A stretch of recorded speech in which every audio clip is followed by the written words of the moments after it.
Good morning, curling fans. We are coming to you live here in Tempe, Arizona at the Coyotes Curling Club, calling this morning's quarterfinal matchup between Team Epping of Ontario and Team Grattan of New Brunswick.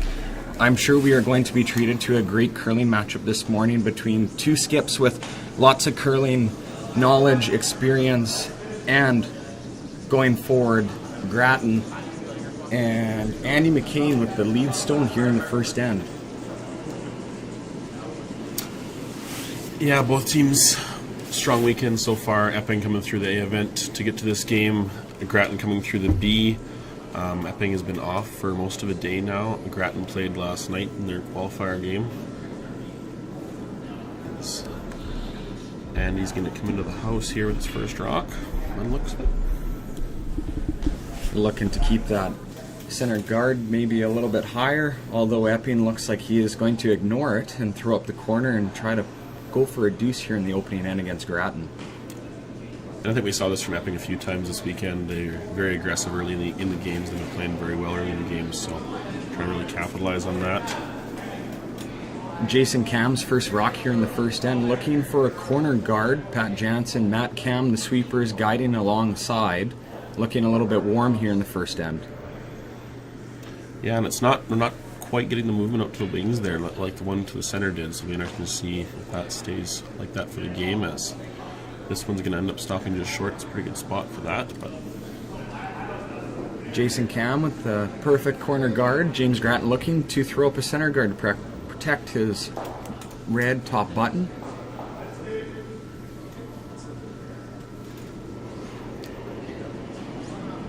Andy McCain with the second.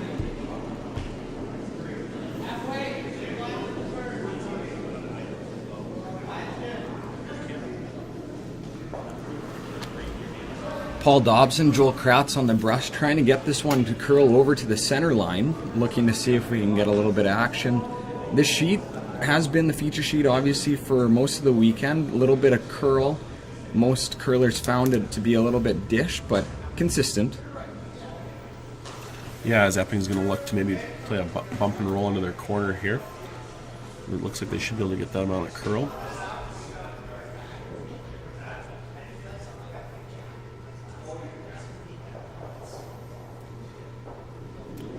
Throwing about probably hack weight here, you would think. Just through. Matt Cam with the sweep to curl this rock, as it looks to be a little bit wide. Yeah, looks like he's going to be on that corner. A bit of danger here as he's going to roll for another center guard, so it looks like we might see some more play in the center of the house here in the first end. A little bit of an unforced error here in the first end, as James Grattan looks to jump on this opportunity to bury another red there in the top 4 foot. Yeah, and it's a big shot here, right? I mean, if they can put another one in here, they force Epping to look into blowing it up early here. Paul Dobson, the second for this New Brunswick rink.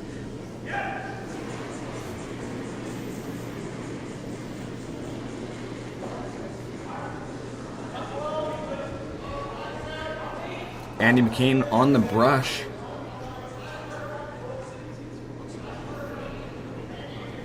Both sweepers walking along this looking a little bit warm, looking pretty close to top 4.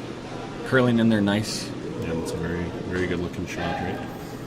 Maintaining a little bit of rock separation as well, not trying to group those two, as it might be able to be run back later on in the end. Rock separation is very important.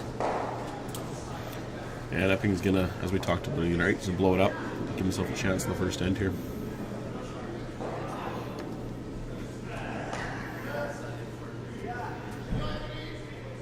Second, Pat Jansen of Team Epping looking to help their cause and opening up the front.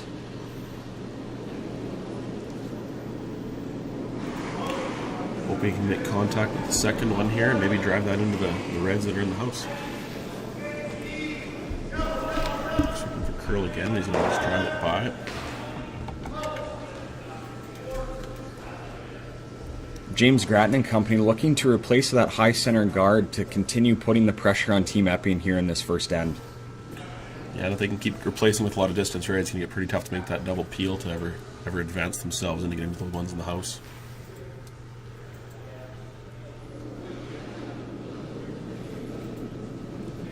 Paul Dobson delivering his second rock in the first end. You're looking once again to replace that high center guard to maintain separation in order to give them a chance.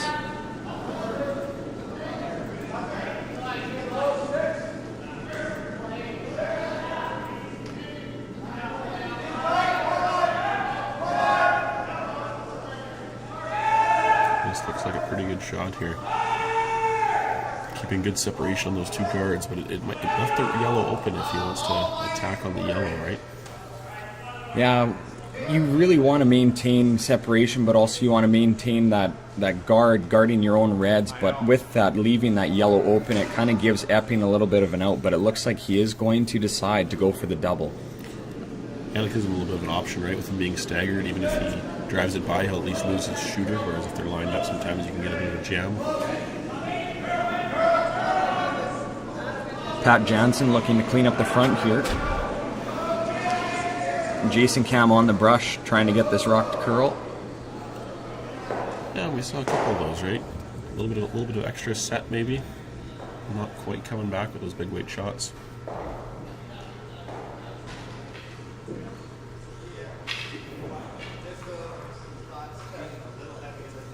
Joel Kratz, the third for James Grattan of New Brunswick, looking once again to replace that high center guard.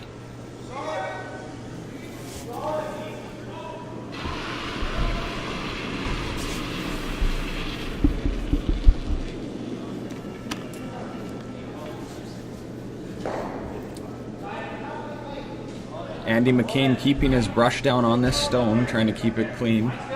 Looking a little warm. Yeah, it looks like it's a little bit out there too. They have to try and sweep for curl to get this one back, but it looks like it's going to be a pretty good spot, but that's going to be a lot less separation from that second yellow, right? To make that double peel a little bit easier.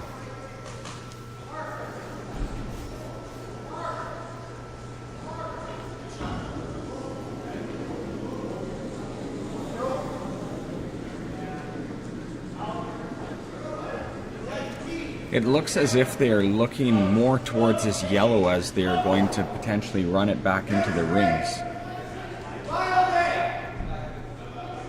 Yeah, and if they can drive that yellow onto the red in the house, right, and be able to stick it behind the guard, that would be important for them to try and maybe generate a multiple score. Matt Cam, third for Team Epping, and longtime teammate of John's, looking to help their cause here in the first end.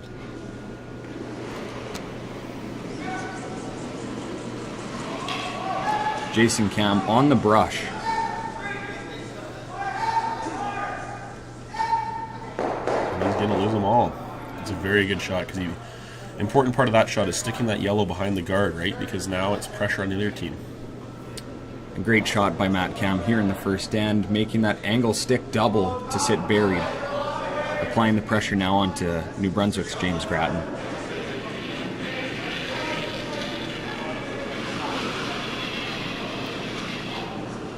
This one maybe just a little out there again, as we've seen a few in that path now so far in this end. Maybe just a little extra weight or a little extra release, but anything wide, you're gonna not be able to come back with a big weight shot like that. John Epping looking to maybe split the rings here. Yeah, I think they discussed maybe going around it. They're also going to talk about going open here. It's a tricky spot to put a rock here where you're not going to leave a double on that one. It's high near the center line.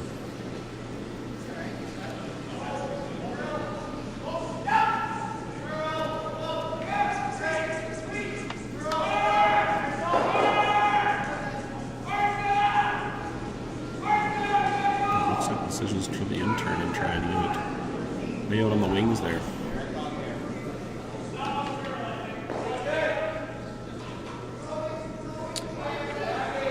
Pat Jansen, Jason Cam sweeping, trying to get this one back T-line, looking for some separation here in the first end to apply some more pressure to New Brunswick's James Grattan. Forcing him to make a great shot, probably a hit and roll underneath. And that's a pretty good spot right there, right? Because the doubles are all very hard from that angle. So he's going to try and hit and roll under.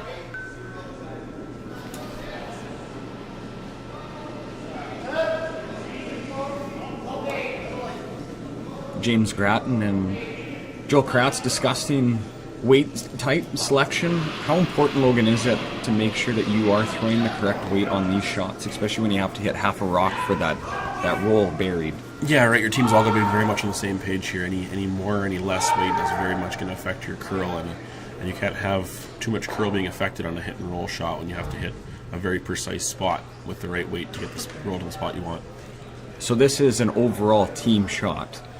Yeah, yep. The skip and the third must discuss what weight they want to throw, and then they got to communicate that to the sweepers, and they got to make sure they throw that weight, and that's communicated back to the person in the house so they can really decide where this rock's going to roll. James Grattan delivering his first here in the first end, looking for the hit and roll underneath Epping's top yellow. Looking a little wide. As it is coming up, it's close. Unfortunately not going to get enough of a roll there, as it will sit open and Epping will have an opportunity to hit and roll away.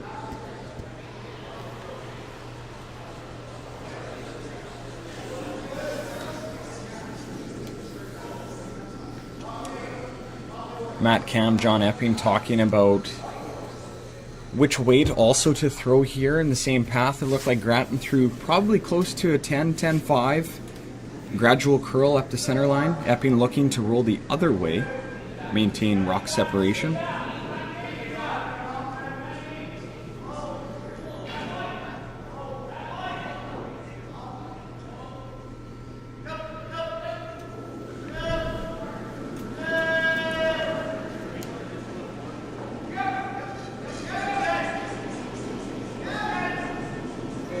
John Epping delivering his first. Jason Cam on the brush.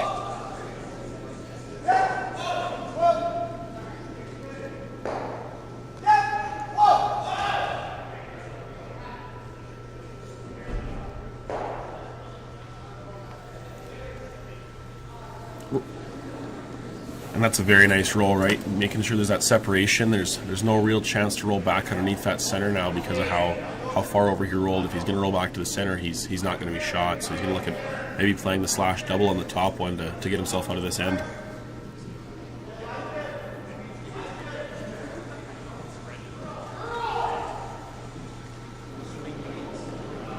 James Grattan with the pressure on, throwing his second stone here in the first end, looking to hit maybe half to a third of a stone, either hitting it over top or hitting half a rock and trying to lose it underneath. Yeah, none of these shots are easy when there's 12 feet of separation between the two rocks here.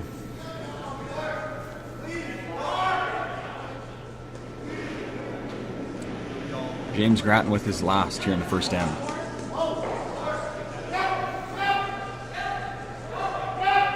Sweeping it the whole way. Unfortunately jams on the double opportunity. A great try, as he was not very far off, but Epping sliding back down with an opportunity for a first end deuce.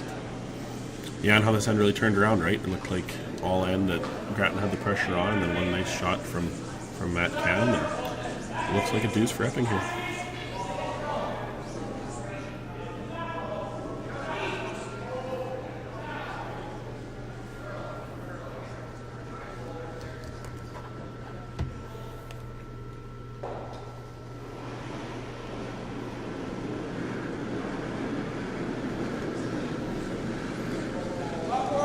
Jason Cam, Pat Jansen, both brushes down, as they don't seem too worried with this one, as they are pretty close. Now both brushers back off. Doesn't look to be too bad.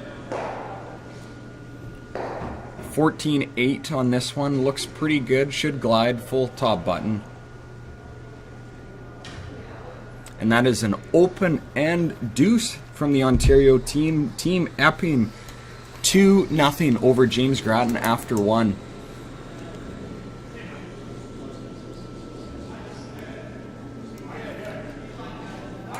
Between ends here, we would like to give a quick shout out to the Coyotes Curling Club. Coyotes Curling Club offers multiple leagues across pretty much all year round, as they only take out the ice for a short period of time in July.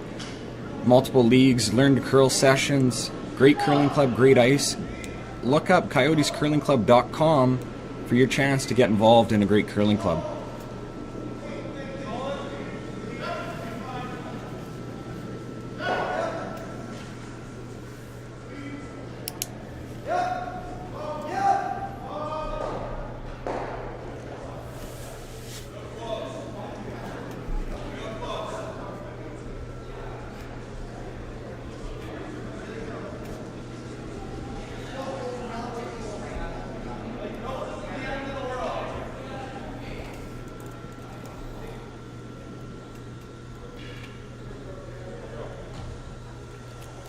Jason Cam's first rock sliding top 4, biting half the button. James Grattan looking to throw up the corner guard here, trying to get a deuce back, trying to play not too aggressive, but setting himself up. Yeah, he's going to try and do a lot like what Epping did in the first end, right? He's going to try and throw that corner guard and then just kind of hold on to it until he can get a chance to make a double peel and get around that corner guard. Andy McCain's first here in the second end looks pretty good.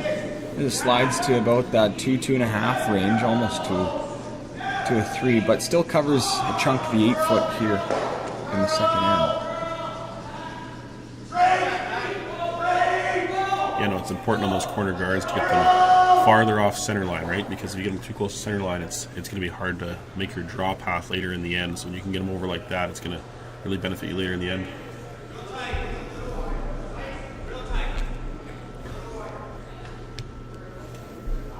Matt Cam, Pat Jansen guiding this one in, looking to get a little bit of curl. Maybe this one's a little bit heavy as it may slide into the house. And it does just come into the rings and bite. That might give James Grattan an opportunity to hit and roll under his corner guard that he just threw. Or he might go for the double opportunity here to remain in the free guard zone.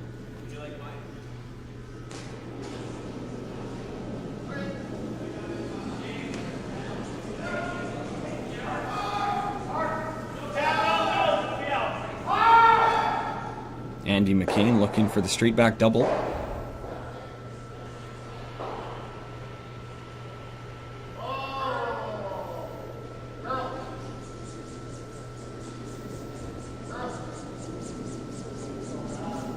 Looks pretty close. Unfortunately drives it past, leaving a center guard with hammer. Unfortunately not the result you're looking for as John Epping quickly runs out into the free guard zone, drop his broom, acknowledging to Pat Jansen that this is our chance to put the pressure back on to James Grattan. Yeah, it's a big shift, right? When you don't make the double and you leave the center guard, it's a bit of a tough outcome. Whereas I think maybe they were hoping if they'd make the double, they could make the roll under the corner. But that's a high risk, high reward outcome. If you make it, that's great. You're leaving your shot up in the free guard zone. Epping's probably going to draw around it again. You might have the opportunity for the straight back again, but Team Epping looking to capitalize on that miss and throw up another guard here. Yeah, they're going to be looking to keep that same separation that Grattan was looking to keep in the first end, right? What we've seen so far, it just is a matter of one shot, and that determines the outcome of the end and the pressure flipping to the other team. As Pat Jansen does come a little deep here. He had a bit of a mistake right there. A little bit deep, and he actually taps the red shot that was a guard into the house and now exposing the yellow top button.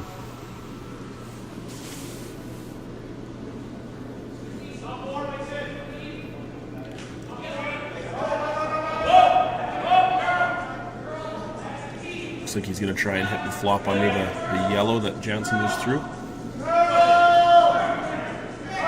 Paul Dobson looking for the gentle flop underneath that top biting yellow at the top of the rings. As you can see, Joel Kratz on it to make it curl, looking to move it almost to the center line, working really hard, but is looking that he's going to hit half a rock and unfortunately roll out. Yeah, and that rock came a long ways, but it looks of it was well on that yellow top 12 foot for most of the way down the ice there.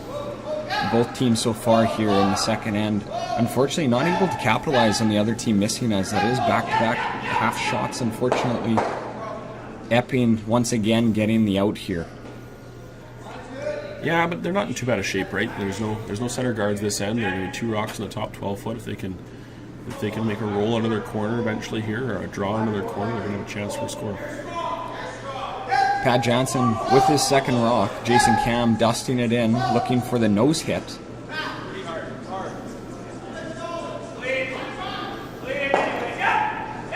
And that's another bit of a mistake there, right? Because now we have 2 corner guards essentially, with that one top 12 being about half buried, I would say, behind the red corner. As Grattan's now going to just come right around. This intern to the wings was a tricky path this weekend, as it was just difficult to put the broom right in the correct spot, but looking to see if Paul Dobson here can wrap one here top 8.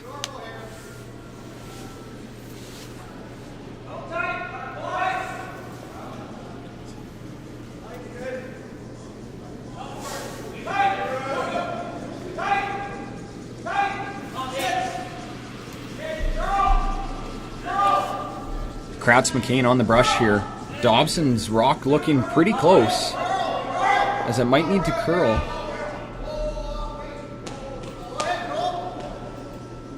Perfect stone by Dobson here. Yeah, that's very good. Right now, the pressure's back on Epping again because they've got a couple corners. They've got one in a very good position above the tee line. It's important to leave those rocks above the tee line. To get behind the tee line, then Epping could make the decision just to simply draw it, and now that rock is essentially useless back there. Rocks behind the tee line. It is super important to keep them above. Once a rock gets behind the tee line, its positioning in the house will never improve. It'll only worsen. It is very important to maintain proper rock positioning, especially within that top part of the house.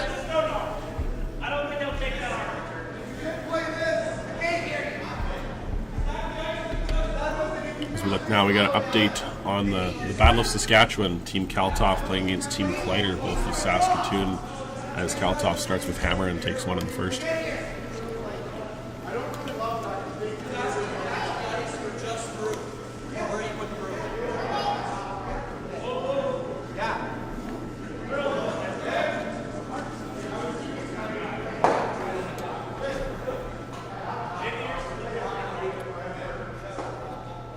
So what are they discussing here? They're deciding if they wanted to chase it or if they wanted to just clean up the front, but it looks like they both determined that they're going to open up the front for Matt Cam's first here in the second end.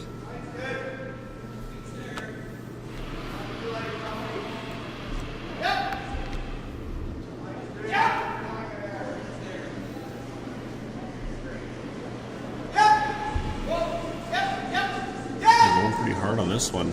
It's curling a fair bit. It looks like James Grattan might be looking to replace that corner guard or potentially go underneath Epping's one top 12. Once again, rock separation. Very important here, trying to get a deuce back after unfortunately surrendering a deuce. Deciding on which is the proper placement for the rock. It might leave him a straight back, but unfortunately you have to do with what you have. And currently Grattan looks to wrap one top 8, biting top 4. Yeah, and as tight as those yellows are, he essentially has two corner guards right now, right? Because they're just barely in the house, and if they can wrap around, it's going to force Epping into a more difficult run back shot to try and remove these rocks.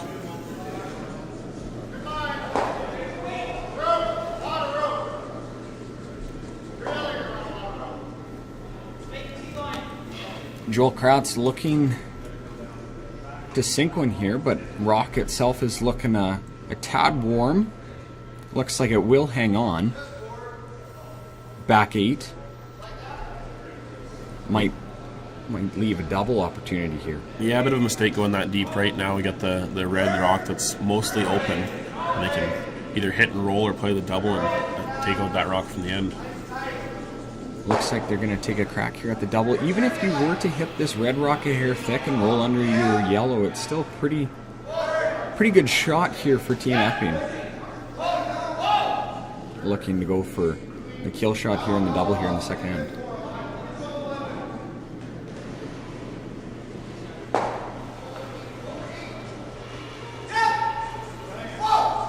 Jason Cam on the brush. Matt Cam with the double, or as the color commentary Resby Coots, thecurler.com would call the double kill. Great shot. Yeah, and Grattan's just going to keep coming around that guard, right? Hoping for a mistake from Epping here eventually to try and find their 2 points again. Joel Kratz once again throwing the intern draw come around. Was a little bit heavy on his first, but I'm assuming he won't be too heavy on his second, as most of these curlers are able to make those fine adjustments.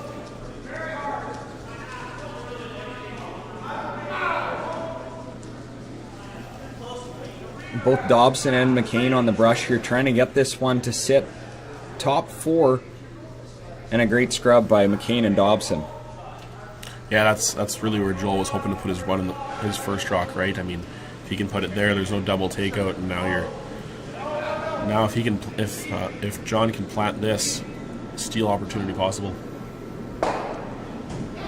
As we also look, we have a Battle of Alberta, much like we have a Battle of Saskatchewan, as Aaron Stachinski plays Karsten Sturmey. Sturmey started with the hammer, throwing the red rocks, and got 2 in the first end. So Stachinski down by a pair heading to the second.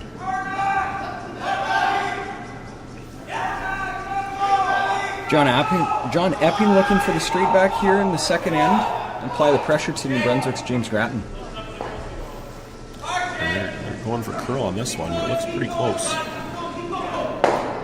Makes it perfect. Maybe giving Grattan just a little bit of a piece here, but unfortunately I don't think it's going to matter all that much, as Epping does have a biter in the top 12 at the 10-11 o'clock position. Got to be pretty careful on what they do here. If you're heavy and you hit and roll off, the force is definitely on, but Epping could probably get a little bit of a hit and flop back under depending on where Grattan's first comes to a halt.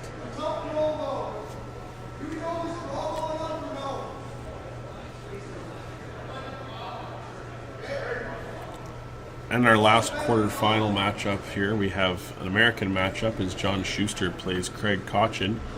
John Schuster started with hammer, throwing the red rocks, and also scored a pair in the first, so he's up 2-0.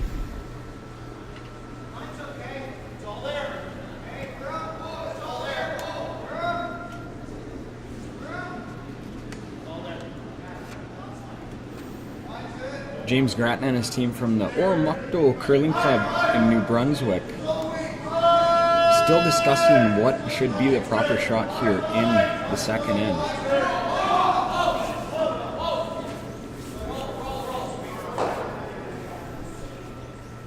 Yeah, just trying to get everyone on the same page with the ice and with the weight they're going to throw. And looks like they're going to end up deciding on the double, because if they hit the one that's behind the guard, they're going to be forced anyway. So if they can make the double here, they might be able to get away with this blank.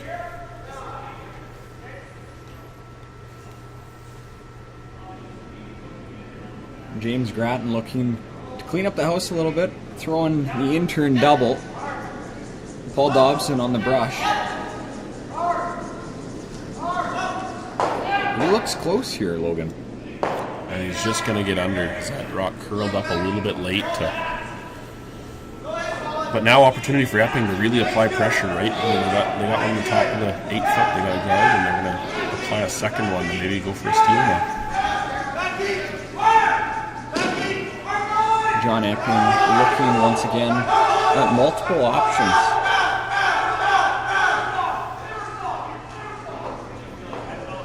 Would you rather Grattan to throw the draw or the hit? Yeah, I guess that's the question, right? You've seen Grattan throw a couple of hits now, so maybe they're looking to make him draw, but by throwing this in the open there, maybe hoping he's going to play a little hit and roll, which is also going to be a pretty tough shot for a point.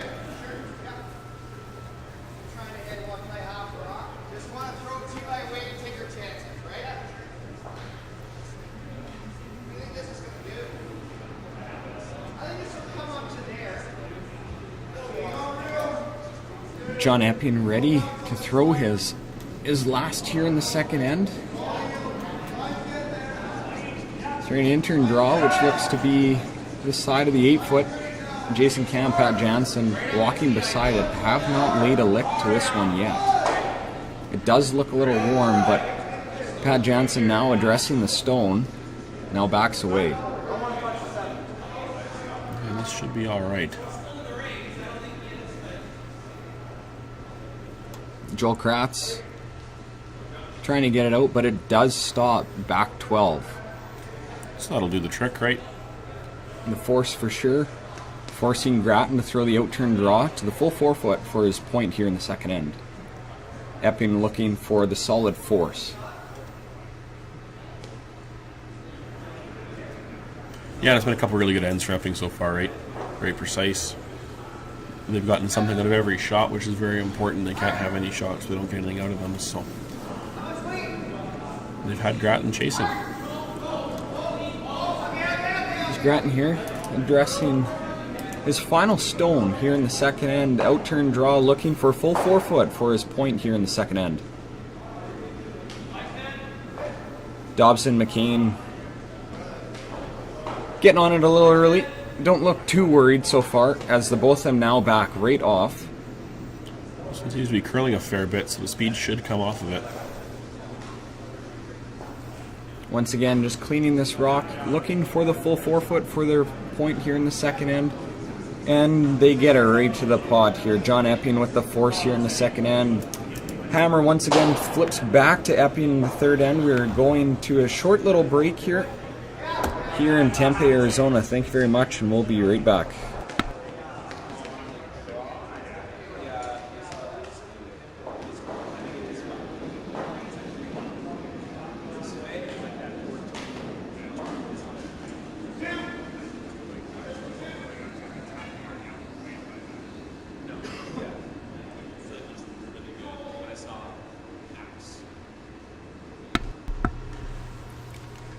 We are back here in the third end. Andy McCain with his first stone, looking for center guard here.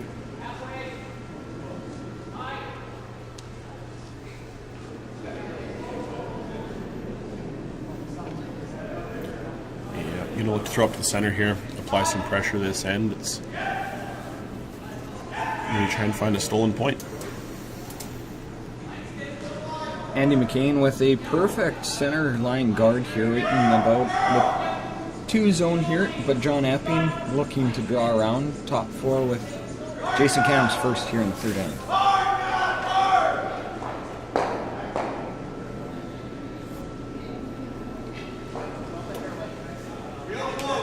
Pat Jansen, Matt Cam on the brush. Pat Jansen on it. So they look like they need to keep it a hair wide, but don't look all that concerned. Light dusting here. Get this rock at least full top 12, full top 8. As it does come into a rest, full top 8. James Grattan looking for the corner freeze.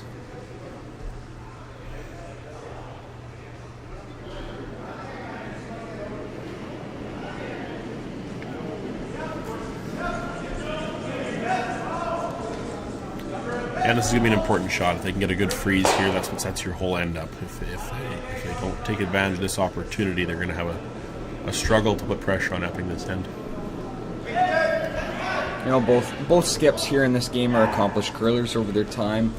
John Epping, 3-time Ontario representative at the Brier in the 18 Regina, 20 in Kingston, and the 21 Bubble in Calgary, most notably winning the 2018 Brier Bronze Medal. He is also a 4-time Grand Slam curling champion, winning the 08 National, the 12 Players, the 15 Canadian Open, and the 18 Masters. Grattan himself, unfortunately, no Grand Slam titles to his name, but is a 14-time Brier participant, once winning the 97 bronze, but also the 02 bronze, playing third for Russ Howard. You know, playing with a skip like Russ Howard, how much do you think that grew his game? Strategic-wise, mental-wise, playing with a guy of that caliber who has won so much. Yeah, that's what every young curler hopes for, right? To go and play with a skip who's seen most of the things they can see and teach them what they know, as you just gain so much information from playing this game for a number of years. And James Grattan himself for being around for a long period of time, also acquiring the nickname Jimmy the Kid. Looking once again to apply some pressure on Epping, wanting to get a slight hit and roll underneath, as this end is, you know, looking a little... And that's a good call from Epping there, right? They got their one under the top 8 there. They're going to throw an open side rather than congest that middle too much, because they know they're eventually probably going to blow this end up. So they might as well go open side, see if Grattan will chase, which they are. Paul Dobson's rock here is looking like it is really curling. Unfortunately, it's going to hit and roll out. An unforced error here in the third end by Paul Dobson. And that's going to open the door for Epping here to replace that rock.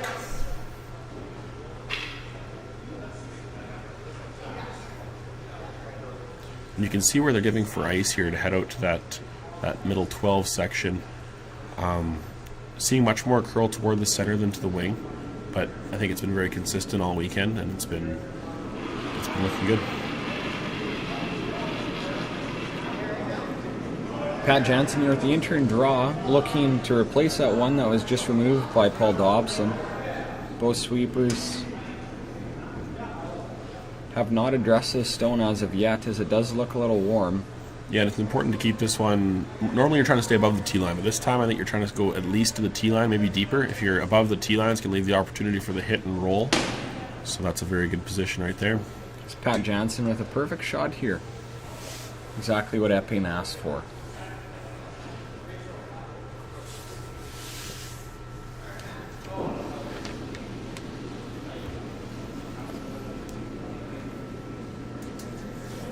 Paul Dobson looking for the hit and roll once again, this time hoping to keep his shooter around, keeping the pressure now on Epping. Delivers his stone, Joel Kratz. Now sweeping. Looks like maybe a little more weight on this one. As this one looks to be a little bit closer.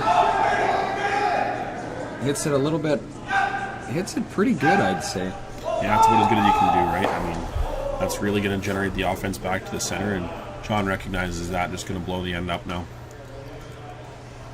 Opportunity to lose all 3 reds here if he can make this perfectly.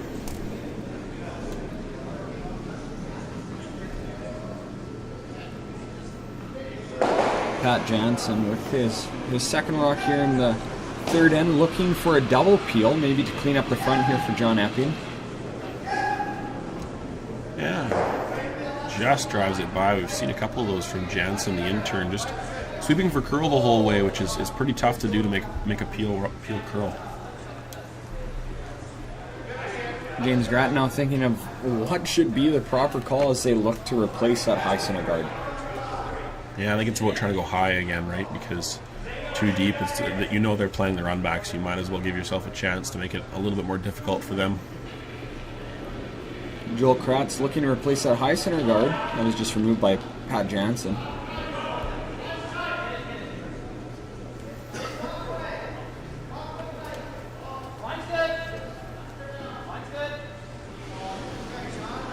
Dobson McCain walking alongside this rock as it does look to be sliding a hair deeper than anticipated. This might give Epping an opportunity to once again go for the straight back opportunity.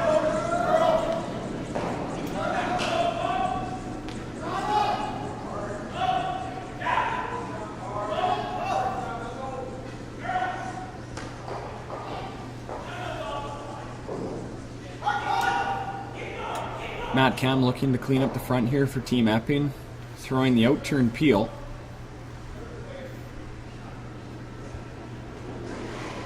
Yeah, Matt made that big shot in the first as it turned the end around. Let's see if we can do it again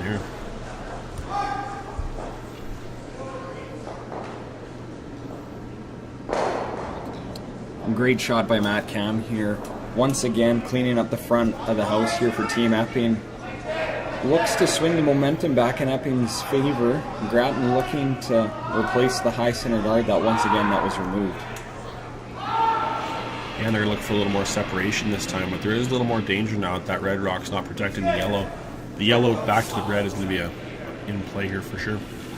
Joel Kratz looking to keep his rock a hair higher than his last one as McCain and Dobson now address this rock, acknowledging that it might be just a hair less than what he threw last end, or last shot, I should say.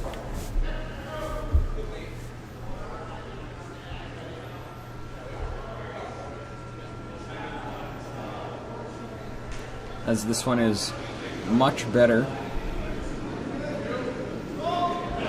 Yeah, a nice late finish to really get right in front of that yellow rock. Epping looking to open up the front again, have an opportunity for a shot on his last as that red rock is sitting on the button under a couple guards, looking to clean it up a little bit again. They are having a discussion about this though.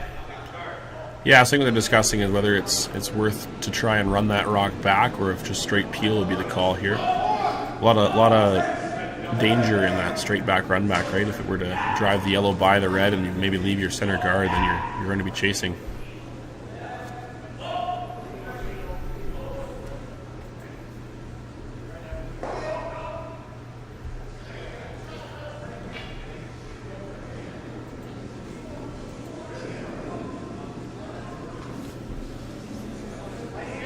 Jason Cam cleaning the shot path here in the third end as Matt Cam looks to once again clean it up in the front. I think they might actually be chasing the back one here. They're going to look to just pick that back one out. And a great shot by Matt Cam. Back-to-back great shots by Matt Cam, getting Team Epping out of a little bit of trouble. Out of trouble, but not out of the woods yet, right? Because now Grattan has the opportunity to play that same draw, maybe put it above the tee line. It's going to be a lot harder for Team Epping to access than the one that was behind the tee line. As we have an update in the American matchup on Sheet D, John Schuster and Craig Cochin. Craig responds with a deuce in the second to tie the game at 2. Schuster with the hammer in 3. James Grattan looking for the in-turn come-around. How important is this in-turn come-around, especially maybe going a little bit hair out into the wings, might be a little bit of a fresher path. Obviously, it might be a little bit worn down by foot traffic, but still not many rocks that were thrown out in this area so far.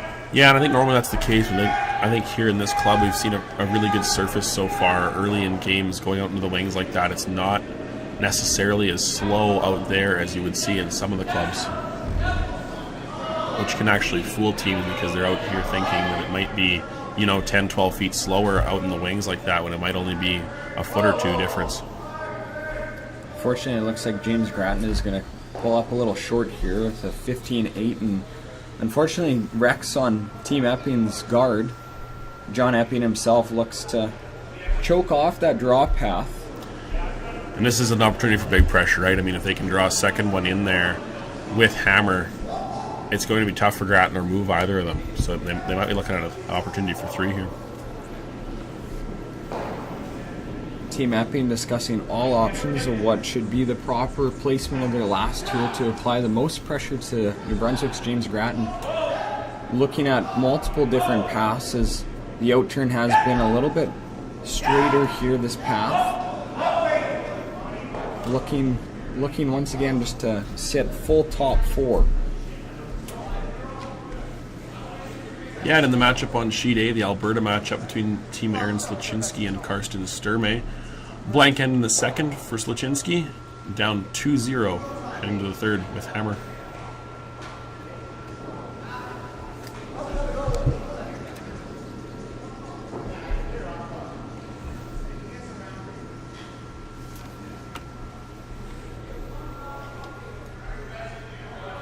Team Epping once again discussing their options as they are now looking towards the in-turn come-around, as they originally called the out-turn come-around. Yeah, when John came down, maybe the front end wasn't a big fan of that path, just because if you throw the out-turn and don't get buried, it's going to leave Grattan an opportunity to hit and roll under and put the pressure back on Epping.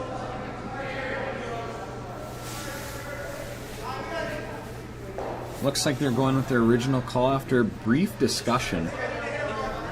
The front end definitely bringing up some valid points, but it looks like they are deciding to go with their original shot call.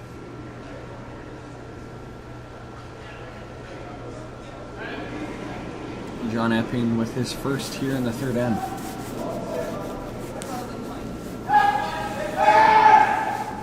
Cam Jansen guiding this one along, don't look too concerned so far, might be a hair stiff.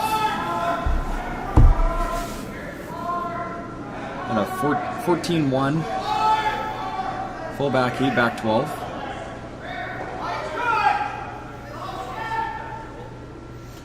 And as much as normally that's not where you'd want your rock, that actually isn't a bad position here. It's going to be pretty difficult for Grattan to bury around that rock to the top of the 8 foot. And if they are unable to do that, it's going to be an opportunity for 3.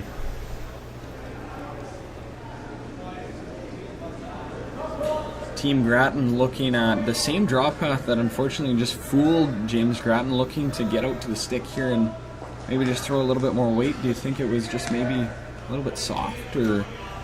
Yeah, I don't know. I think maybe just a little less than wanted to throw. Right, it looked like it curled fairly nicely, but it didn't have the weight to get there. And if it would have if it had the right weight, maybe they were able to get around that guard. So maybe the ice wasn't as much of a problem. Just adding that extra maybe 10 feet of weight to this rock. You know what, Team Epping's first shot stone just being full 8 foot, this gives Grattan an opportunity to wrap around those 2 red-yellow we'll call corner guards, give himself an opportunity to sink one full forefoot and forcing Team Epping to throw the outturn draw to the lid for their single point. But Team Grattan here needing a big shot from the skipper here in the third end. Yeah, we got our last update from the second end on Sheet B, the Kaltoff and Kleider matchup. And Kleider responds with a single in the second. It is a 1-1 game heading to the third. Kaltoff with the hammer. Grattan delivering his last here in the third end. Dobson on the brush. Correction, McCain on the brush. Dobson guiding this one in. Path looks pretty close as they do look like they need to curl, but that rock is still sliding as Grattan delivers a peach on his last. Yeah, and he's had very good draw weight early here. That last shot he threw, the first shot he threw in this end, saves the team here. It's going to be difficult for Epping to have a multiple score now. The only cause for concern is that it is directly behind that red-yellow run back, giving Epping an opportunity for three, and they are going for it. They are looking to take the first shot of the end. High risk, high reward, although making this perfect for three. If they don't make it, it's 2-2 ball game, playing four, retain the hammer. I'd be going for this all day. Absolutely. I mean, both teams are going to be somewhat happy here. Grattan needed an opportunity to steal. He has one, and Epping needed an opportunity for multiple score, and he also has one. So, John Epping with his last here in the third end, looking to capitalize on a potential three-ender here over James Grattan. Pat Jansen on the brush. Right out of his hand. Really close. oh, and unfortunately, he's going to lose the run back rock, and he catches the one at the back 12 on the way by, so it ends up being a force. Tough way to get your one, but huge point in the third end. Team Grattan's probably going to be pretty happy with that outcome. Unfortunately, Team Epping losing two of their rocks. Potential deuce, maybe maximum of three if they would have stuck it dead buried, but scoring the one now, flipping the hammer back over to Grattan here in the fourth end, looking to get a deuce and to tie it up here in the fourth end. Couple notable games here between these two opposition skips. The 2020 Brier hosted in Kingston, Team John Epping was the hometown team. James Grattan started 1-2, but went on to defeat the higher-seeded Team Ontario skip by Epping himself in British Columbia's Steve Laycock. Unfortunately, they would lose the remaining round-robin games, finishing with a 3-4 record, missing the championship pool. Their last game played against each other. Grattan with the advantage, looking to make it two in a row as Jason Cam's first rock here in the fourth end looks to be sliding full top four. Desired shot call. Yeah, that one maybe slid just a little bit deeper than they wanted. Actually, on the button looks very good, but once they can draw to that one, it's going to be a little deeper than they would have wanted.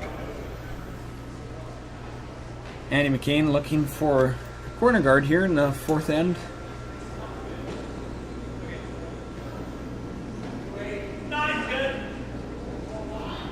And they're backed right off of this one. A little concerned about the weight. But it looks pretty good as he's had very good guards so far in this one. Andy McCain once again guarding a chunk of the 8-foot. It's important not to get them too far out there as the 12-foot is shrinking the surface here that you can definitely get around, as Jason Cam looking once again to come in here and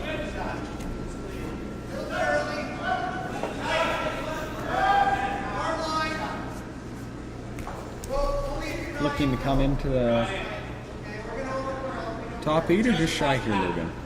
Looks like they're going to try and come just short here. Try and keep the offense on Team Grattan, who's they've had pressure on all game. And a great shot. Great pair of rocks by Jason Cam setting up this end so far. James Grattan throws the corner, but looks like they're going to throw the outturned freeze here. Yeah, and I think in lock one on here, it's going to be a big shot in this end to start generating some offense in this game. Andy McCain with the second here in the fourth end as both Kratz and Dobson are on the brush here, looking at a tad bit warm. As both brushes have backed right off on this one. It should come down, and once they start coming down, they will curl a lot toward that center. This one is going to roll off just a little bit, and that is not what they were going to be looking for Grattan. John Epping looking to throw another one in the top 4 foot, maybe try to get to the inside of that red rock and just try to get under his guard. Yeah, it looks like we're going to see a fairly congested 4 foot this end, which is what Team Epping is hoping for without hammer and 4 here. Pat Jansen with the out turn come around freeze attempt here in the 4th end.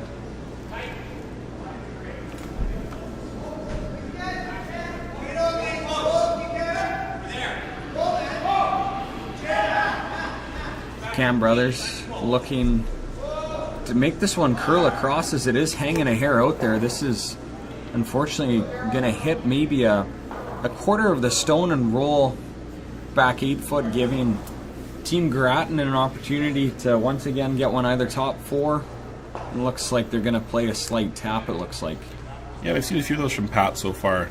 Uncharacteristic. He's been maybe just a little bit heavy or a little bit out there, just not quite getting the curl that they're needing toward the center line here.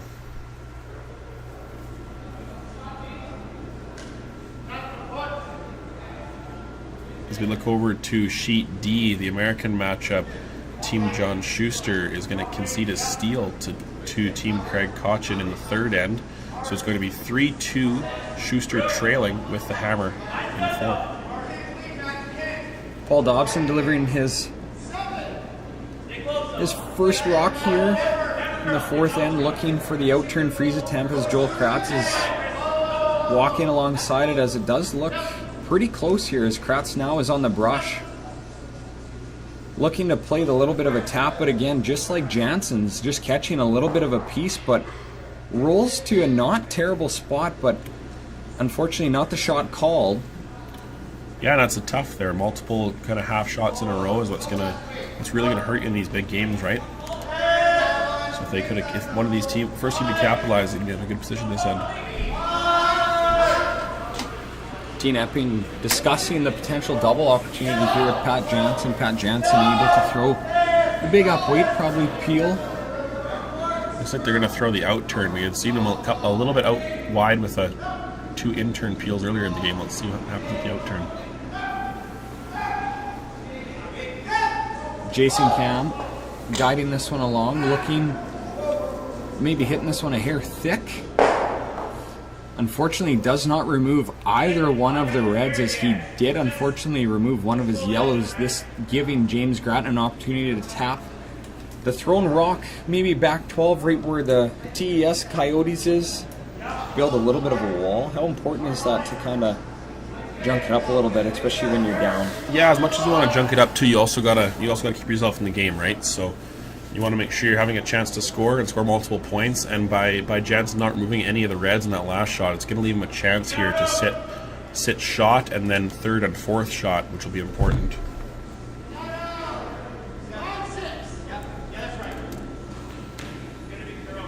Paul Dobson here with his 2nd year in the 4th end, looking to maybe get this little inside roll on that one, just biting the button on the T-line, as Kratz and McCain have been hitting this one early, but it looks like they jumped it a little bit as McCain now has been called to curl this stone. Rock is still trying to come across the front, but it looks like they are not going to get the roll. Yeah, maybe we're just seeing something in this path here. Both teams unable to get enough curl here, and just a little bit heavy on all the shots that they've been throwing in this path. Do you think it's the tricky spot, or do you think it is a little bit of the playoff jitters here this Sunday morning? Yeah, it might be a little bit of both, right? I mean, the spot, if it was just playoff jitters, you'd think maybe it was only one team, but both teams making mistakes here in this path, this end, so just first team to pick up on it's going to be important.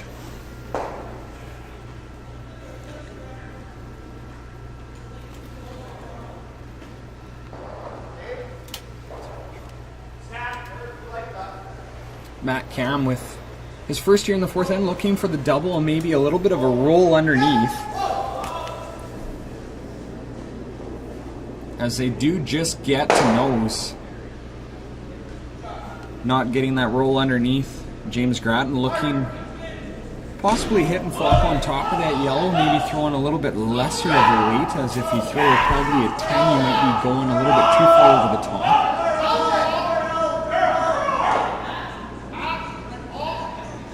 Team once again discussing all their options. But it looks like they are going to go with the shot called of going for the little redirect.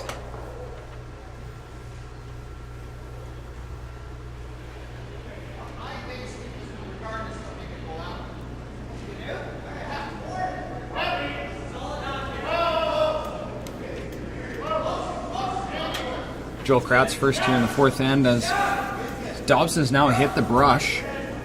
Looking for that inside roll, but unfortunately do just get to nose. Once again, neither team getting that little soft roll underneath that center line yellow guard. Yeah, as we look over to the matchup in Saskatchewan on sheet B, Kaltoff forced again to a single. So it's going to be 2-1 for Kaltoff over Kleider. Kleider with the hammer in 4.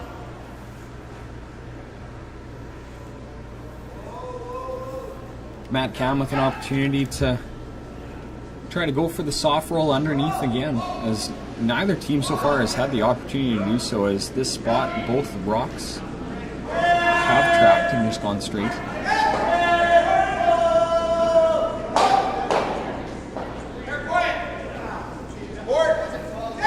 Jason Cam dusting this one in. Pat Jansen hits it with the late curl. This one looks really close. So they do get a hair roll under, but it's probably edges. And that's a pretty good shot, right? With how straight we've seen this spot possibly being. It's important that you get at least to the edge of that guard so that they're unable to flop underneath. So now Grattan's going to maybe look to flop out into the corner, which brings in a potential jam possibility. This is a really weight-dependent shot with how much you have to hit and where you need to get the roll. You're looking for more of a board to a 10 kind of shot here, Logan. Yeah, they're going to just throw a weight they can control with their sweepers, right? They don't want to overthrow it with the straightness of this spot and the struggles that both teams have had right here.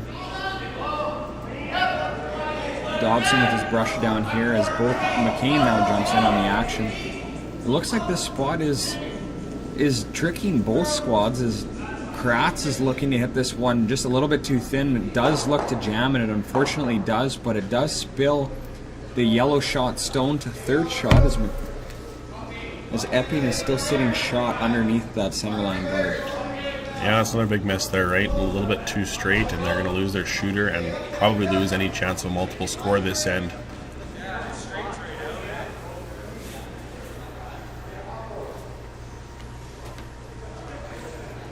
John Epping looking for the intern come around to sit probably half in the 4-foot, half in the 8-foot, maintain that rock separation in the event of Grattan running that one back. Epping so far has had his draw weight in his back pocket, looking to add another one just in the top 8-foot here.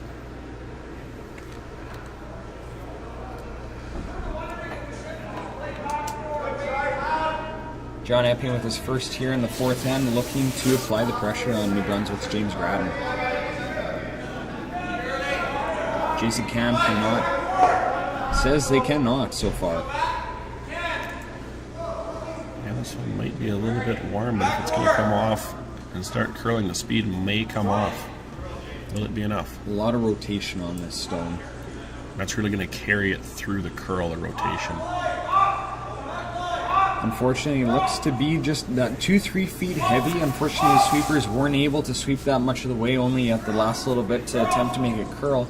Once again, leaving the top part of the button open for Grattan's rink, looking to capitalize on what was a rare miss from John Epping in the draw game so far in this game.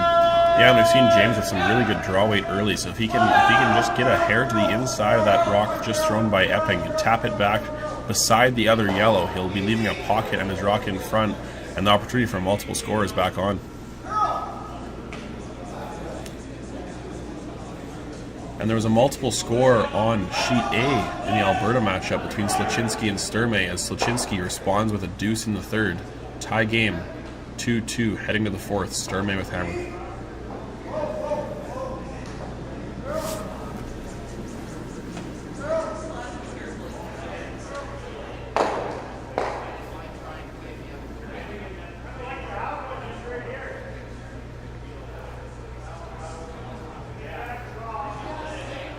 James Grattan looking for just some last minute information just about the speed of the path here with this intern draw path. The boys must have got a time here from Epping's last one. It was a hair stiff, but James Grattan should be pretty close here with his first one here in the fourth end, looking to apply just a little bit of pressure and maybe generate a little bit of a skipper's deuce per se.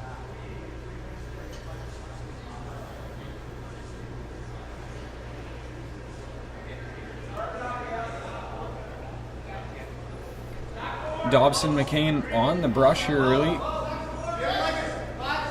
Dobson says back 4, but this one is really curling.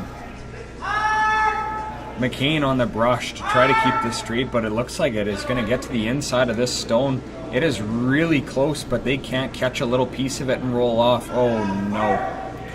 Looks like it's still sat shot, but it still leaves a pocket for John Epping to draw either side, out turn, in turn, to get in there. Looks like he's going to throw the out turn, come around, try to sit right on top, leaving a really hard chance for Grattan to score here in the fourth end.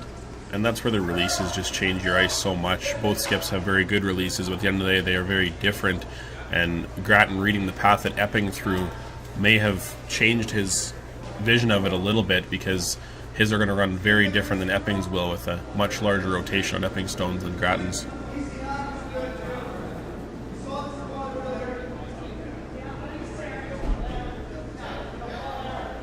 Epping and company looking to just remove that red one out of the 4-foot to sit 3 to apply the pressure to New Brunswick's James Grattan here in the fourth end. Big shot upcoming by the Ontario skip. Yeah, if they can get a bit of a flop inside here, it's going to be very difficult for Grattan to not give up a steal, let alone a multiple steal possible here. Epping delivering his last as Jansen and Cam are on the brush here. Have not addressed the stone yet, as Jansen has now hit the stone for curl. As this does not look like it is moving all that much, as it's trying, got a 14-3, trying to get to the inside of this red rock.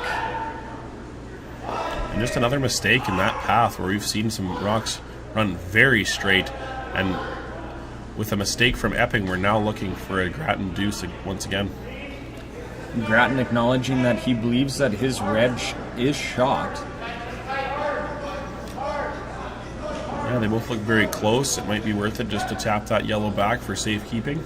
Also gives you the opportunity to throw the exact same shot that you just did. The familiarity part of that is a big asset, as now you understood where the break point was on his last one. The boys will guide this one down and just try to nudge it back just a little bit to secure their 2 and try to tie it here at 3 here in the fourth end. Yeah, and an end really of mistakes here in this fourth end here. Grattan needs to make a big shot here to tie the game up for his team. Epping unfortunately missing that opportunity to really apply the pressure here on James Grattan. Unfortunately giving him a little bit of an out, removing a couple of his rocks from 4-foot area, but James Grattan looking to throw once again the in-turn come around, just try to nudge that yellow one back just a little bit to for sure secure his 2 points here in the fourth end, his last one upcoming.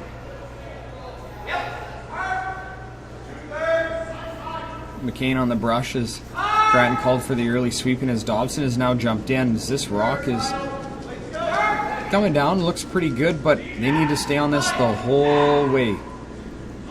They are pretty close. Very nice shot. They got to make contact here. And they will, and it looks like a 2 here for New Brunswick's James Grattan to tie it up at 4.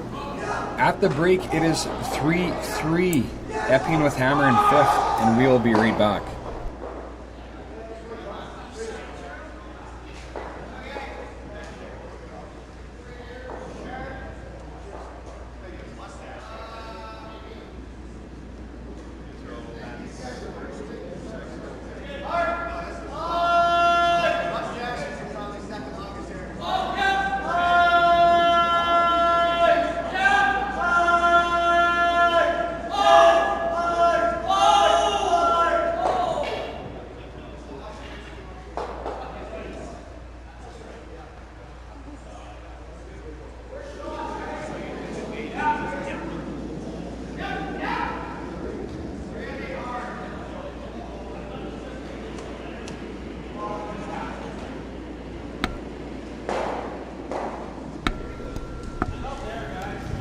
We are back here in the fifth end here. James Grattan and Andy McCain throwing his first rock. Once again looking for the tight center line guard as they're looking to steal here in the fifth end and maybe apply a little bit of pressure once again to John Epping. As last end it was a couple uncharacteristic mistakes by both teams, unfortunately leaving James Grattan an opportunity for a deuce to tie it, but Epping and company definitely had their opportunities to really apply the pressure on Team Grattan early, but unfortunately weren't able to do so, and so far this game has been tied. We have been treated to a great game so far.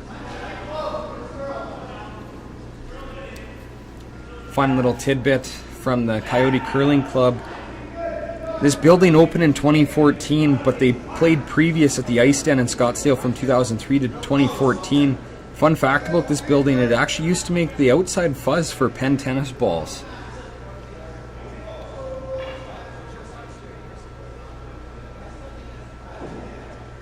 Pretty interesting, throwing a curling club in a former tennis ball fuzz factory, but the people here down in Arizona have done an unreal job building this place, as it was mentioned that it was 100% volunteer built. It is all volunteer run. Nobody gets a paycheck at the end of the day. They got to work extremely hard to maintain their membership, as they got to pay rent somehow, some way. We're told that there's about 220 members here. They are still able to maybe take in possibly another 200 members. So if you or anyone here in the surrounding area of Tempe, Arizona looking for a little bit of winter fun, calling all you snowbirds to get down here and maybe get into a couple fun leagues, or maybe just curl once or twice a week, as it's a great sport and a lifelong sport that you can do for a very long time.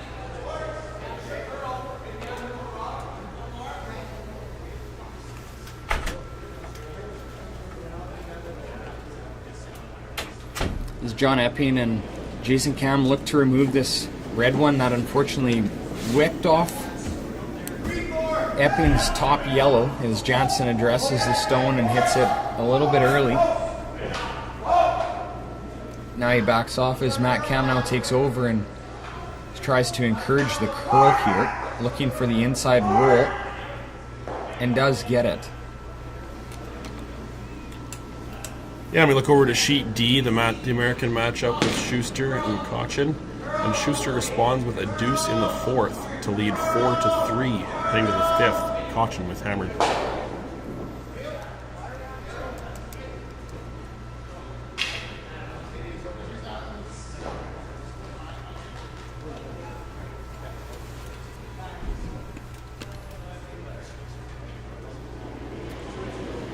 Dobson looking for a little bit of a hit and roll off to the wings, maybe a double, trying to push that buried yellow a little bit out into the open, as Joel Kratz hits this to get it to curl, but looks like they're going to catch a good third of the stone. Maintains to stick the shooter, which is very important. That forces Epping to go out and address it instead of having the simple come around draw on either side, but Epping looking for the hit and roll as Pat Jansen throw the intern hit. Yeah, and we'll see what happens with Pat intern hit heading away here. We've seen a couple of them a little bit wide, but see if he can make the adjustment and make a good roll here.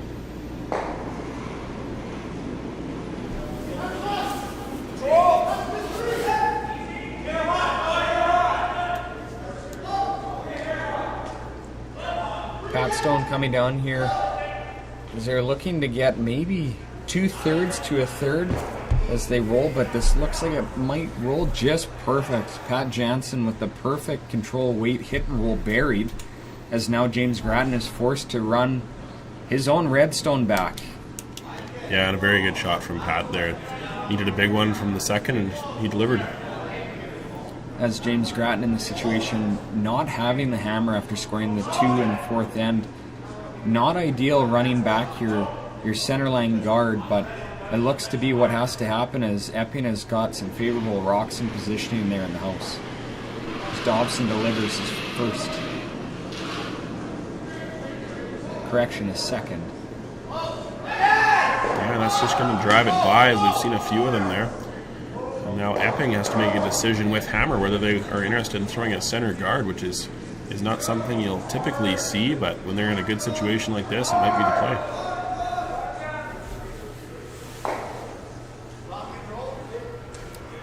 Yeah, very, very rare and few and far in between that skips that do have the hammer, do throw center guards. That is a little bit more of a favorable stone for the opposition, who is trying to steal the point from you. As Jansen goes from throwing a hit to probably a halfway guard. This is where curlers really got to make that mental adjustment, going from throwing a hit to having that draw weight in your back pocket, and especially throwing a guard, which is even less than. But this one looks pretty close. As the Cam brothers are guiding this one in. It looks to be pretty good. Might have overcurled by just showing him a little bit of a piece, but that's all that Grattan really needs. That one seemed to get a lot of late finish there, which we necessarily haven't seen in that path, but unfortunate break for Team Epping, but advantage for Team Grattan here.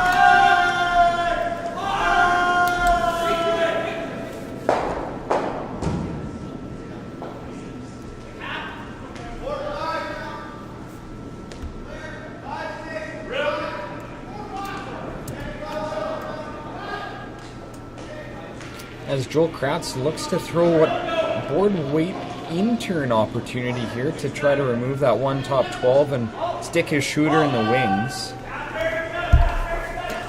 Yeah, and if he could, he'd love to touch that second yellow and just even jiggle them around a bit if they didn't leave the house. And just try to tap him back four, it looks like. And that's going to be a very nice shot there, just papering by the guard.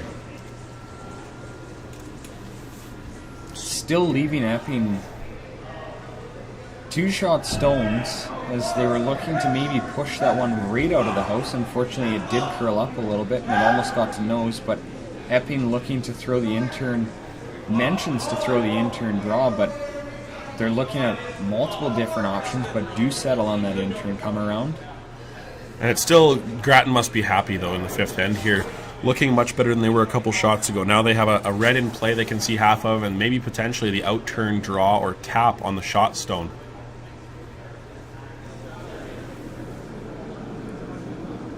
Matt Cam with his first here in the fifth end, looking to come top four, sit three for Team Epping here. A little bit more of pressure, but Pat Jansen addressing this rock, saying back four. Jason Cam doesn't want to touch it yet. Yeah, and they both sweepers are right off here, thinking it's a little bit warm, which is not where you'd like to go if you're the Epping rink. And it is hanging out there just a hair wide, but that just shows how weight sensitive it is. But still ended up in a pretty good spot, but they would have liked that one to be buried, but that just shows the difference on just throwing that little bit extra weight, where you can't really rely on your sweepers to encourage the curl, as directional sweeping has come to be such a big part of our game nowadays. But if you throw it a little bit heavy, the sweepers can't help you at all. Yeah, and you can see Matt Cam not very happy with himself there on that shot, but it's still above the tee line. Grattan needs to make a very good shot to take advantage here, but opportunity slightly missed there from Matt for sure. Grattan either wanting to get to the inside or to tap it to create once again a little bit of a wall to give himself a little bit of an opportunity to maybe stay in it, as there are three yellows accumulating in the 4 foot and the 8 foot, and without hammer this is kind of getting a little bit cause for concern, as you have three rocks remaining, and in a close game a crooked number in this part of the game might not be too favorable for them. And back over to sheet A, Sluchinski versus Sturmey. Sturmey responds with a deuce in the fourth end to lead 4-2 in the fifth. Sluchinski with the hammer. It looks like they decided to throw, at least to call the straight back double here. A little bit of risk here. If they do jam it, it gives Team Epping another opportunity, and Matt Cam another intern opportunity to sink one here, but it looks like they're going to throw a little bit soft weight here. Yeah, interesting call. You would think maybe you could get a bit of a draw, tap, roll underneath with that shot, but they're seeing three yellow counters and just trying to eliminate, which is a valid point in a tied matchup here. Trying to get to nose as Joel Kratz makes a beautiful double here, soft weight board. Once again, it's too close to call. Looks like red is shot right now, forcing Epping to maybe get to the inside and go for a little bit of a roll here. Maybe backline or maybe roll away. Yeah, and as good as that shot was from Kratz, if Epping can make a good roll here, it's still going to be tricky for Grattan to apply some pressure down here, so he'll sit two with the hammer. Epping and company looking to get another deuce here in the fifth end as the game is tied and looking for a little bit of pressure on James Grattan's rink here.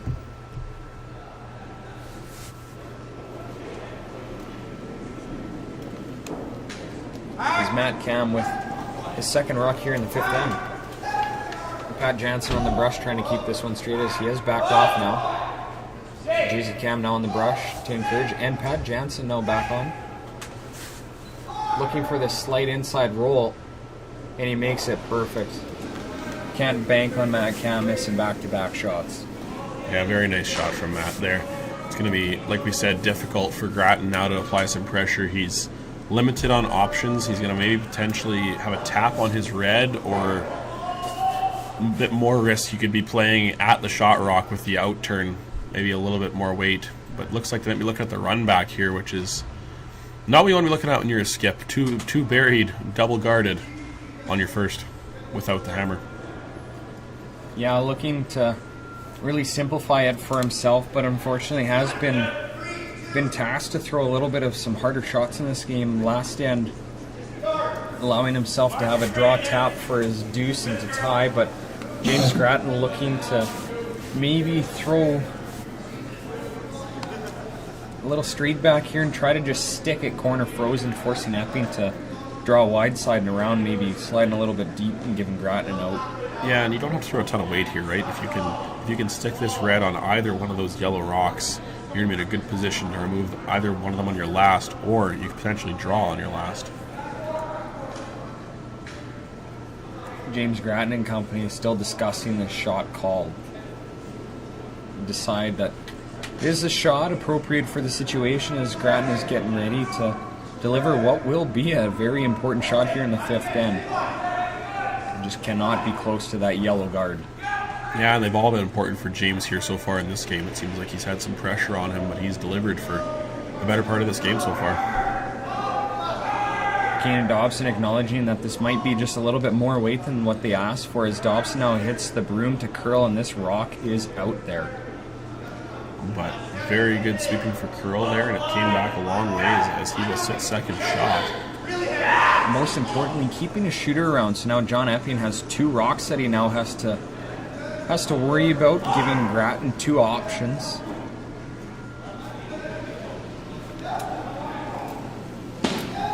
Looks like Epping is going to throw the intern tap. Yeah, and if he can sit just maybe a hair on the center line side of that where that yellow rock is sitting now, and advance his yellow into the forefoot, it's going to be very difficult for Grattan to remove either of those stones, potentially having to throw a run back against a couple. Does Grattan ever have that out turn come around tap as well, depending on how far Epping does tap his yellow stone? Yeah, he will. The only problem with the out turn tap is that his shooter's going to roll off, and when he throws that, it'll leave Epping a rock to come off of potentially for a multiple score. As Epping delivers his first here in the fifth end, looking for the slight tap as Jason Cam says we might be a little bit warm for his liking, and now he hits it for curl. Still working extremely hard, trying not to tap this one back button. Oh boy. Puts it right on the pot, still leaving Team Grattan an opportunity maybe to make a soft weight double and force the Team Ontario Epping rink into force here in the fifth end. Yeah, there's a couple of options for Grattan here. The double takeout. Could also tap that red rock on the right side of the center line here that we discussed, but that's a little bit more aggressive. Could cause some problems for yourself, so looks like they're going to elect to play the double and force Epping to one. Grattan trying to get the hammer back in his own back pocket here in the sixth end. It's so important to maintain hammer in the even ends as you want to have it in your back pocket in the eighth end. So Grattan seen an opportunity to maybe apply a force here in the fifth end to go down one in the sixth end, but Grattan needing to hit a good third of this stone with probably peel to make it go over the top. Yeah, or if he can get the nose with a little bit softer weight, he can get it the other way also. There's two ways to make this shot. Looks like fairly big weight he's throwing here. Dobson McCain on the brush. McCain now hits it hard. This shot is really close. Unfortunately, hits it a hair too thick, leaving Epping an opportunity for a draw for 2 here in the 5th end. Yeah, that's a big extra point here in the 5th end, whereas you could have been down 1 playing 6 with the hammer. You're now going to be down 2. So you have a few points to make up with the ends starting to run out. Once again, I feel like I gave Epping a little bit of a curse there last end, but not too far off with his draw weight this game, looking to get his rock full forefoot, navigate a little bit of a tight port, but Epping himself looking for his 2 here in the 5th.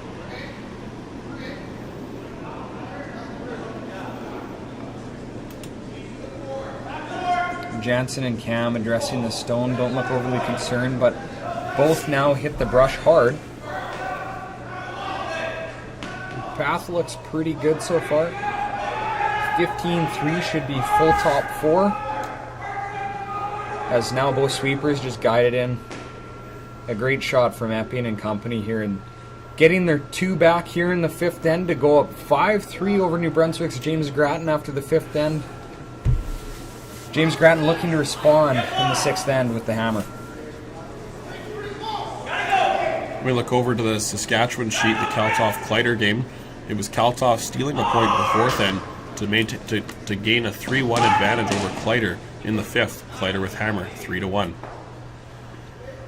And also got an update on the American sheet, Schuster and Cochin. It looks like Schuster has stolen a pair in the 5th end to go up 6-3, playing the 6th end. Cochin with hammer.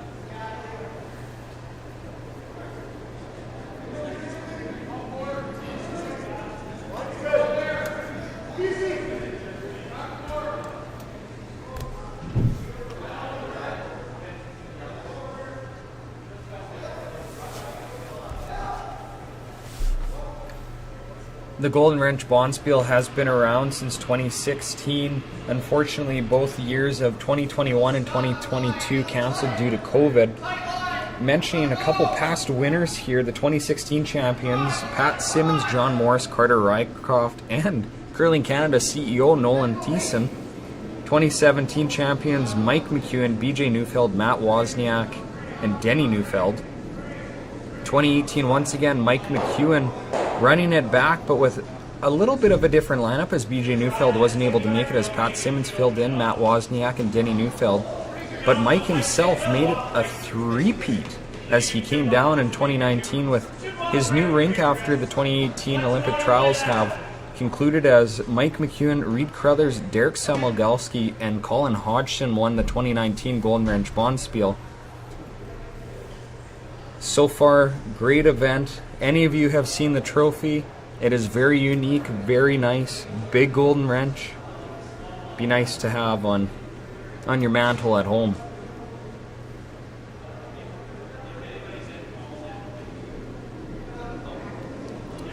As once again Andy McCain has been tasked to throw the corner guard here in the 6th end, as Epping and company throw up the centerline guard, as Jason Cam was asked to come around top 4.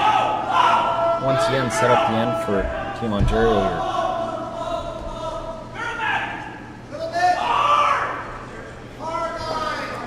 Jansen early on the brush here, as Cam now joins in.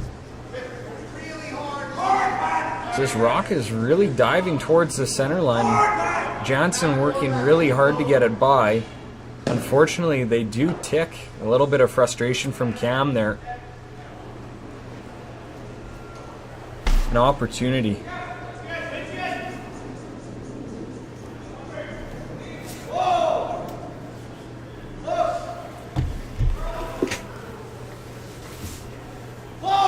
James Grattan once again asking Andy McCain to come around his corner guard that he just threw. As Joel Kratz now hits it, as it looks like a couple of these rocks have just been busting towards the guards, but what looks to be going a little bit early now straightens back out, and now they need to encourage the curl to get it fully buried. Yeah, and so far it looks like a big opportunity for Team Grattan this end, essentially having 2 corner guards and a center down by 2. You're looking for a lot of guards, a lot of rocks in play to find somewhere to score a few points here. Epping looking for The come around maybe tap freeze opportunity here. Up to without and 6. Looking to avoid an opportunity for James Grattan's rink to get a deuce and tie it back here. And it's a fairly aggressive play, right? Because normally around a corner, you're not trying to go around corners with hammer, because if the shot is not made, you're forcing the other team to put another one behind there. Now you're facing a few behind a corner guard, which is not where you want to be without hammer. But if he feels like they can make a little bit of a tap or a freeze here, it'd be a very good shot. As John Epping and company, Pat Jansen have been tasked with the opportunity to maybe dig that little red one out from behind that corner guard. Looking for maybe just hack, maybe backline weight here. Matt Cam early on the brush.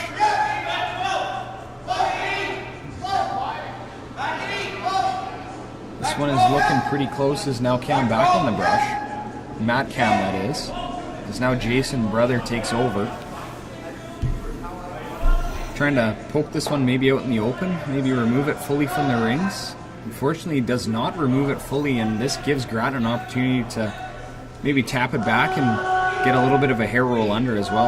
And that's where behind the corner guard without hammer is a very aggressive play, because now if Grattan can remove this yellow and roll behind the corner guard, they're going to be setting up for a multiple score. Another soft weight precision shot here from Paul Dobson. Big opportunity to put a little bit of pressure here on Team Epping.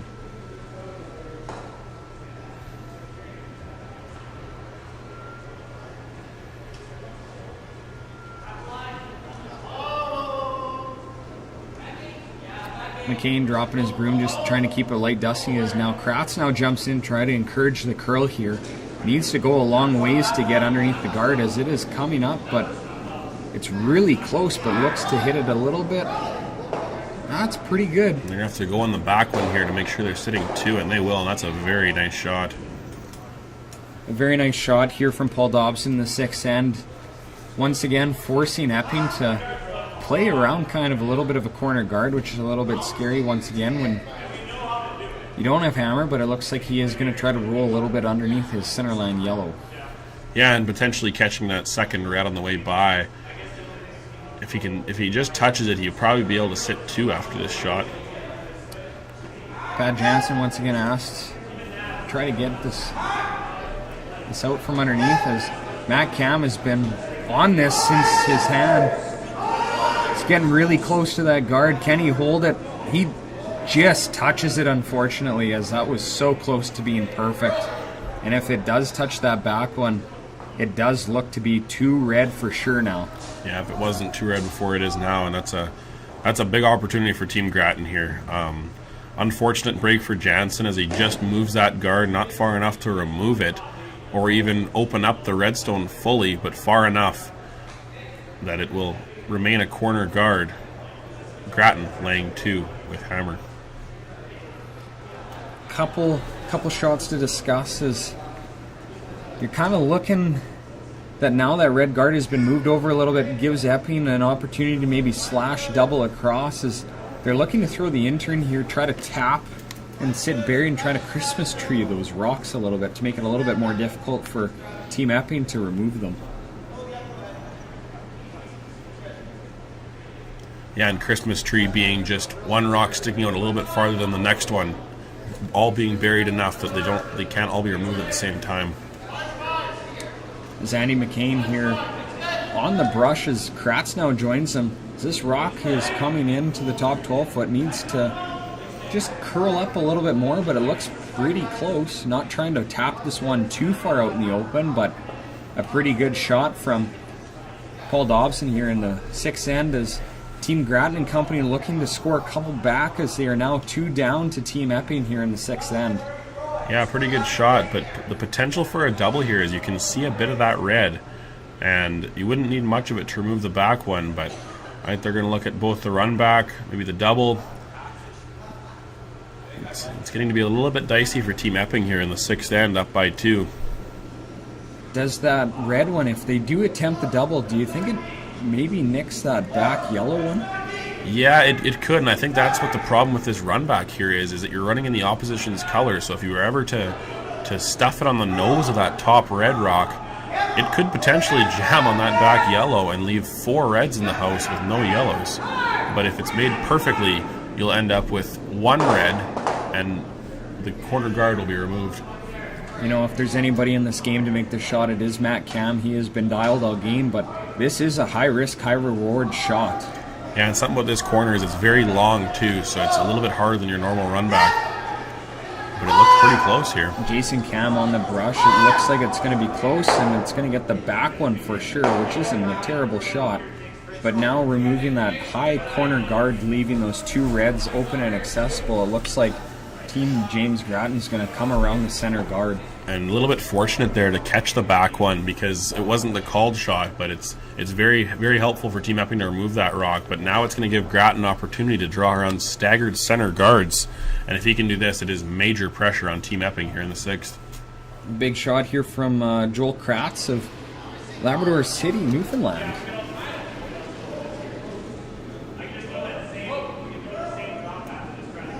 Yeah, Joel won the Junior Canadians in Saskatoon with Team Purcell in 2021. A young junior curler, but this rock is looking a little bit hot right now. 15-2 as it is coming in. Both Dobson and McCain were not too worried about it, but that rock does look like it just came off a little bit too early. And they would love to get that rock just a little bit deeper. It's in a pretty good position, but a hair deeper, and it eliminates almost any chance of a double off the red. Right now it's a thin double, but there's definitely a chance.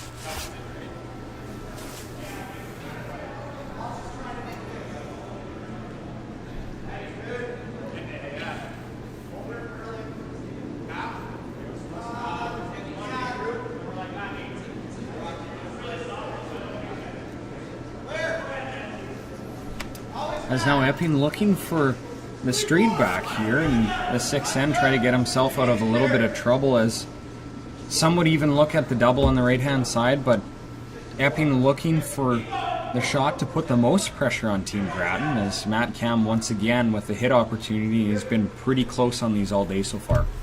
Yeah, he has. He's made a lot of these. He's going to need another big shot for his team here.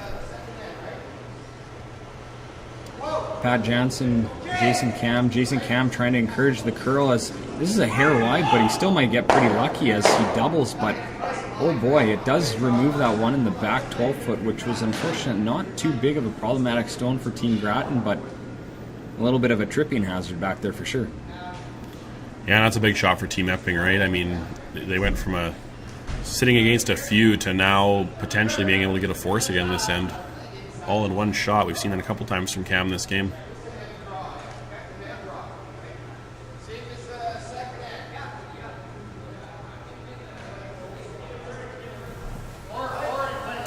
Team Grattan and company are discussing all their options here in the 6th end, looking for maybe a little bit gentle hit and soft roll underneath that high corner yellow guard, but looking to get a deuce back here in the 6th end and maybe try to force Team Epping in the 7th to have hammer in 8th. It is so important to retain this hammer in the even ends. Yeah, it's a big shot for Joel here, trying to make the hit and roll under the corner to keep their chance of multiple score alive here. It's McCain on the brush here, trying to encourage this one to curl, but it looks like Kratz is just going to hit too little of this stone to maintain it on the rings, and what is a unfortunate error that really could have added a little bit of pressure on Epping and company here. Yeah, and really how this end turned, right? I mean, 2 shots ago we're looking at 4 reds potentially in the house with 1 yellow, and now all of a sudden we're looking at a force, potentially a steal if Epping can make a good roll here. Yeah, it is really unfortunate, as New Brunswick's Team Grattan was looking to be set up pretty well, at least to get a couple back here in the 6th end, but a good shot here from Team Epping will put the pressure back on Team Grattan. Yeah, and I would think John's going to throw probably about board weight here. He's seen a lot of rocks in this path, but both teams have really struggled to make an adjustment close to the center line coming home here, so we'll see if he can do it.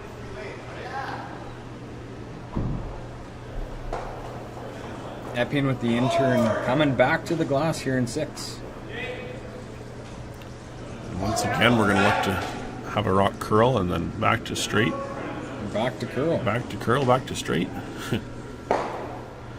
He's just going to plant it right on the nose. So, again, we're going to have an opportunity for Grattan here to now make that same hit and roll to put the pressure back on Epping. Both Kratz and Grattan discussing which weight to throw here. Again, probably one of a softer weight selection shots is you're looking to hit maybe half a stone, 2/3 of a stone, trying to make that perfect roll, but also remove the stone from play. Yeah, and the only problem here is even if you do make the perfect roll, is that guard is so high that there's going to be a potential for Team Epping to remove it, potentially roll behind the corner and still get a force. Team Grattan looking to string a couple shots here together and hopes for a little bit of a skipper's deuce here in the 6th end.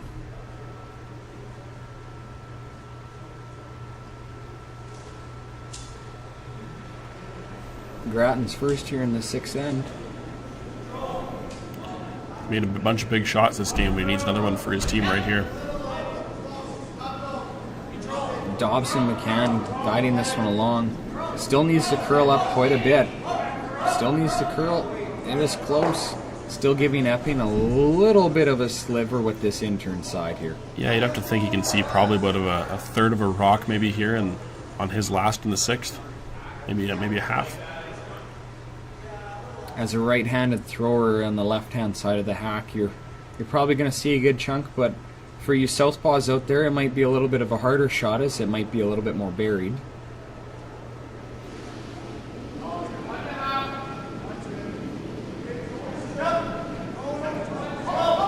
Is Epping with his last rock here in 6, looking to remove New Brunswick's red stone, try to maybe stick the shooter underneath his left-hand side corner guard. Once again, Jason Cam on this brush, and it needs to get across the center line to touch it. It's pretty close as Jansen now hits it. With this soft weight ability, you can manage the rocks pretty well with the brush. But unfortunately, does not get the roll, but does remove the rock out of play as James Grattan's rink can elect to blank this end and retain the hammer going into the 7th end.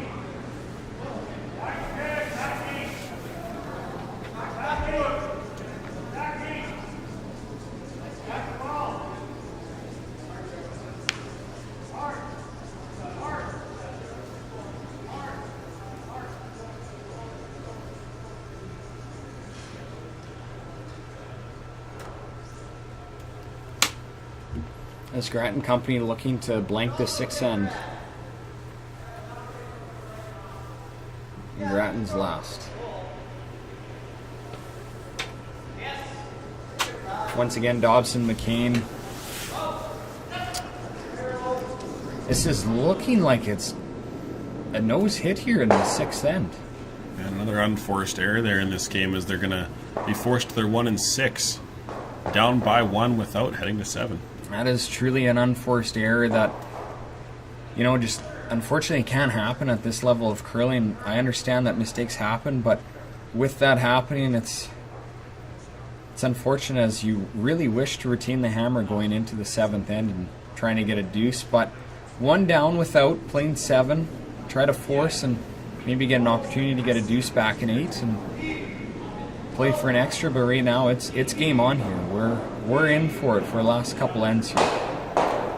Yeah, there's been a few unforced errors on sheet A too, as we see the Alberta teams Sluchinski and Sturmey, as Sturmey is going to steal 2 in the 5th end to open up a 6-2 lead over Sluchinski in the 6th.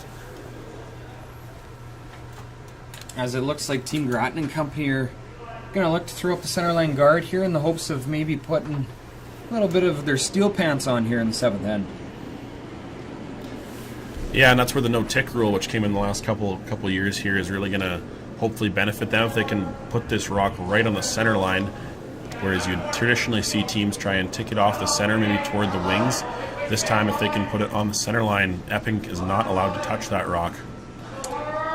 And it looks exactly what Adam Payne was asked to do. He puts it right on the center line, but it looks like Epping is going to go right around top 4. Yeah, the no-tick rule being implemented in the last couple of years here, it's really designed to increase offense in the game, and so if Team Epping were to just be drawing and to touch this rock off the center line, it would be replaced and their stone would be removed. So you got to really be careful. You cannot have leads touching the center guards in games like this. Jason Cam with his first year in the 7th end, looking for the intern come around, as both sweepers have not touched the stone yet, as it is still hanging out there a little bit, but as the rock is coming into the rings, they really dig in and they really do hit the curl, as it looks like he gets it about half buried underneath that high red one, but James Grattan is going to ignore it as he has to throw a second centerline guard with the hopes of stealing here in the 7th end. Yeah, and if they can put a second one on the center line, that's going to give them one more chance to get behind that rock, right, before Epping can throw that double peel. So they need to get good separation here. Their first rock has a nice high one guard. If they can get this one tight to the house and on the center line, they'll be set up for a steal. As unfortunate as it is, you are guarding your opposition stone. You do need those rocks there. As it looks like Andy McCain is coming a hair deep, so they call the audible and they try to freeze. They get it full 8 with probably a couple inches of separation, giving Team Epping and company a little bit of an opportunity to dig this with a little bit of a backline or kind of shot here.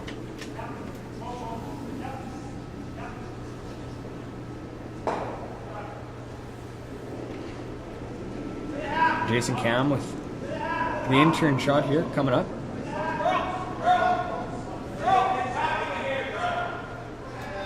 As Matt Cam trying to help out brother, encouraging the curl of his stone, as this rock is a hair wide. He's coming into the rings here, trying to catch a good third and roll your shooter away. Good shot by Jason Cam. Grattan and company are definitely in it now.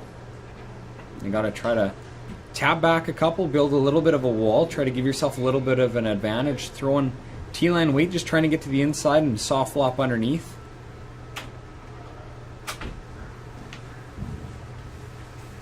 As Paul Dobson is addressing the hack and addressing the stone, and he's looking to get just a hair of an inside of a roll here in the 7th end.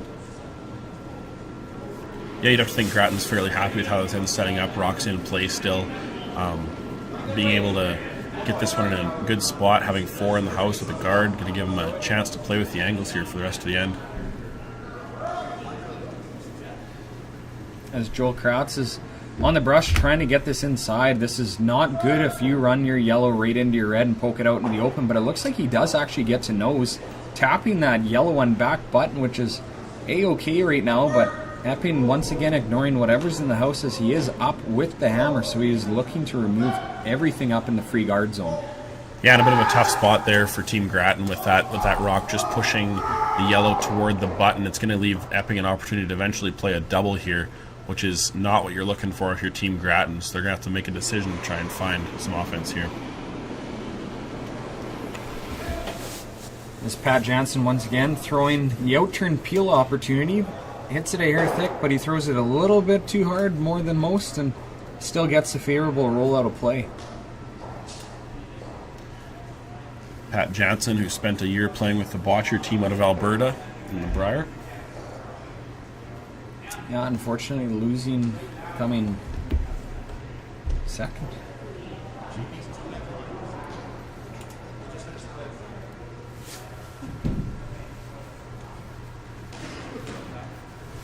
As Grattan's going to look to replace the guard here.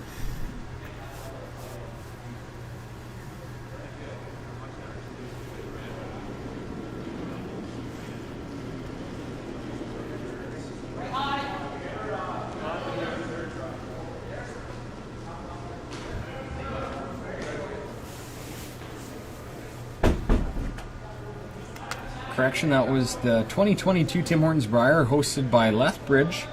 That was Brad Gushin as St. John's Newfoundland rink defeating Alberta's Kevin Cooey. Pat Jansen filled in at third with Brendan Botcher's rink of Brad Thiessen and Carrick Martin. Alternate actually was Aaron Slachinski, who is also playing in this event right now.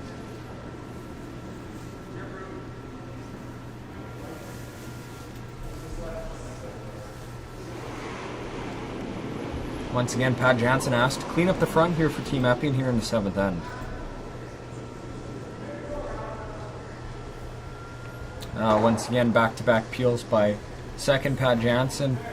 It's always nice knowing that you got that second with that upweight ability and the consistency of removing guards at any will asked, as Grattan is once again being asked to throw up another center line guard, as they gotta continue to keep anything up in the field of play to give them an opportunity to steal here in the 7th end.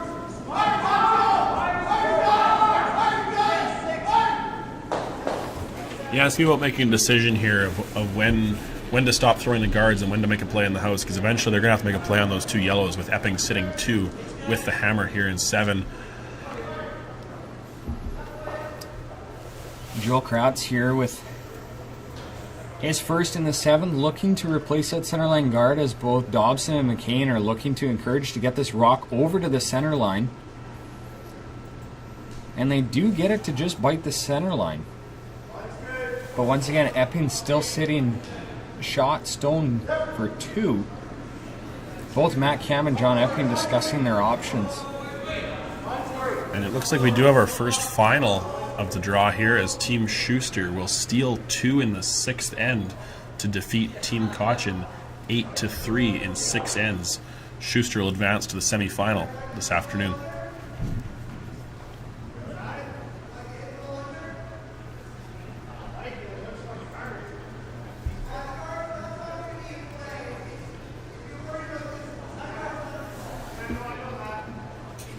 And Schuster will play the winner of the Battle of Saskatchewan of either Dustin Kaltoff or Rylan Kleider here, but those two are knotted up in a tight contested matchup.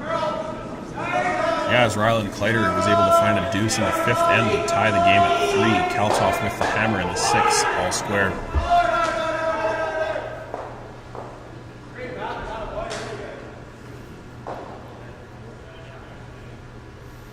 John Epping and company looking to get a little bit of a inside roll here from Matt Cam, throwing the outturn soft, probably board to hack waiter here, and trying to get inside to really make it hard for Grattan to get in there to score.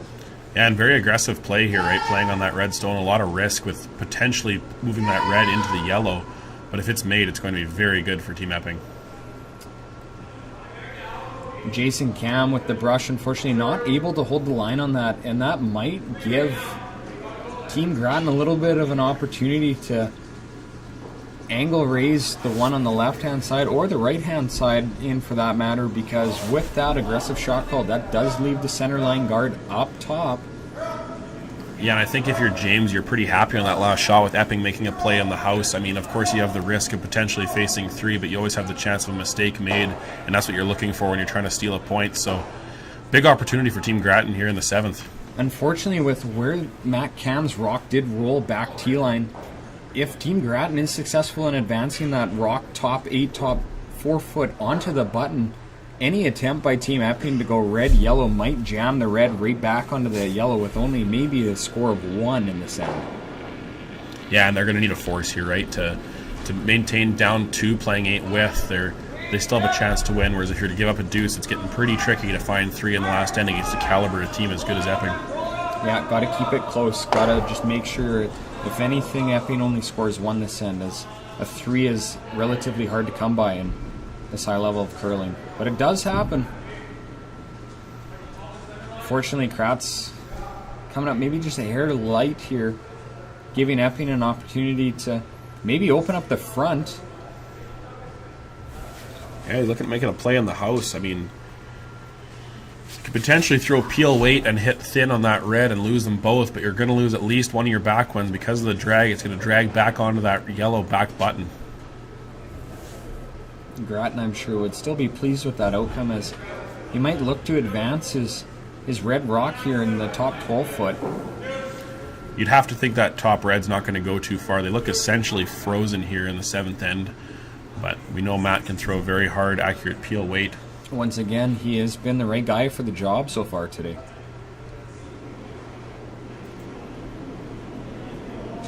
Looking a little bit of a soft waiter, looking to maybe just get to nose. Yeah, again, a very aggressive play from Team Epping, as we've seen a few times here. Pat Jansen now encouraging the curl, and Jason Cam back on to hold it straight as they're looking just to hit directly on nose. And that is pretty much exactly what they get, and they avoid the jam in the back of the button. Yeah, as good as that is, though, it's going to leave Grattan an opportunity with the yellow-red frozen there. They're going to have a chance. They got both sides here. They can play the yellow-red tap into the one on the top of the forefoot, but they also have their own red on the, as we see, left side of the center line. They can slash into those two yellows, but I think they're going to try and maybe avoid throwing too much weight with that red on the left side because it could set up a double back for Team Epping. In this moment here in the 7th end, all 4 players from Team Grattan in discussion about what is the right shot call here, as this is a true team shot, as this will be a little bit of a lesser weight kind of a shot. So we do have our second final of the game, of the draw here, as Sturmey will steal another point in the 6th end over Slachinski to defeat them 7-2 in 6 ends. Sturmey will advance to the semifinal and play against the winner of our feature draw here. Looks like Team Grattan has decided on the red back into the yellow top 4, looking to maybe double out those 2 yellows. Kratz with the hand on the chin here, looking at all the angles here, making sure that he understands exactly where they need to hit the rock here. Yeah, and it looks like with this ice, they're going to be throwing some big weight, which maybe wasn't as expected as we thought, but could yield good result here. An opportunity to build that wall in order to steal. We'll see what happens here at James Grattan's first here in the 7th end.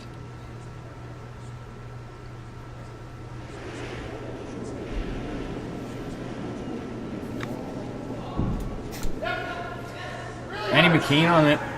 Hot out of his hand. Grattan calling hard for line. Need to make sure that you hit on the left-hand side of it.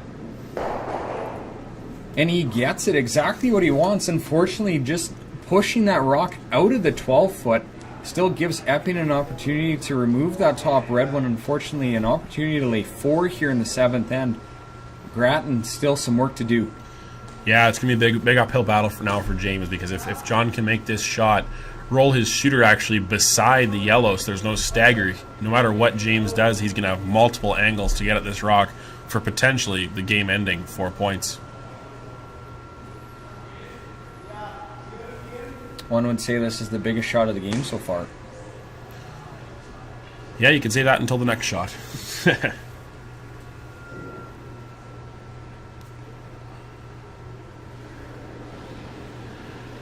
Every shot is big in these matchups at WCT events.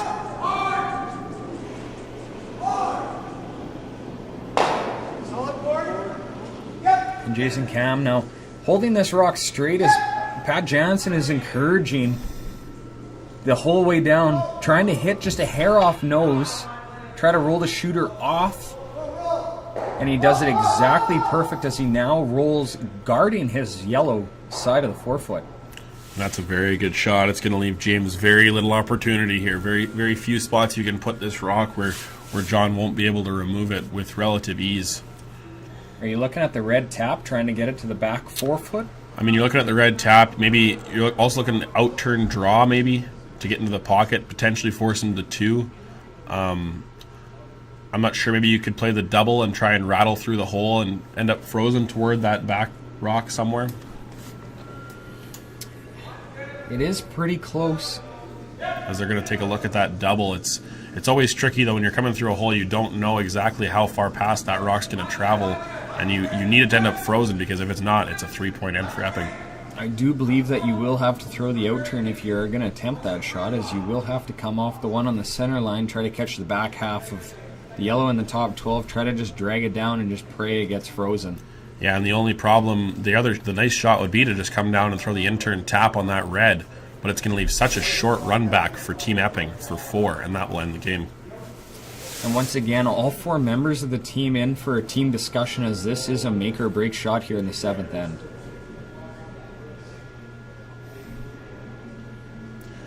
You almost wonder if they could throw an in-turn draw to the side of the forefoot, maybe get a little more separation behind the yellow stone that Epping will be running back and their drawn stone just to make it a little bit more difficult. But at the end of the day, it's going to be a makeable shot for Epping for a multiple score.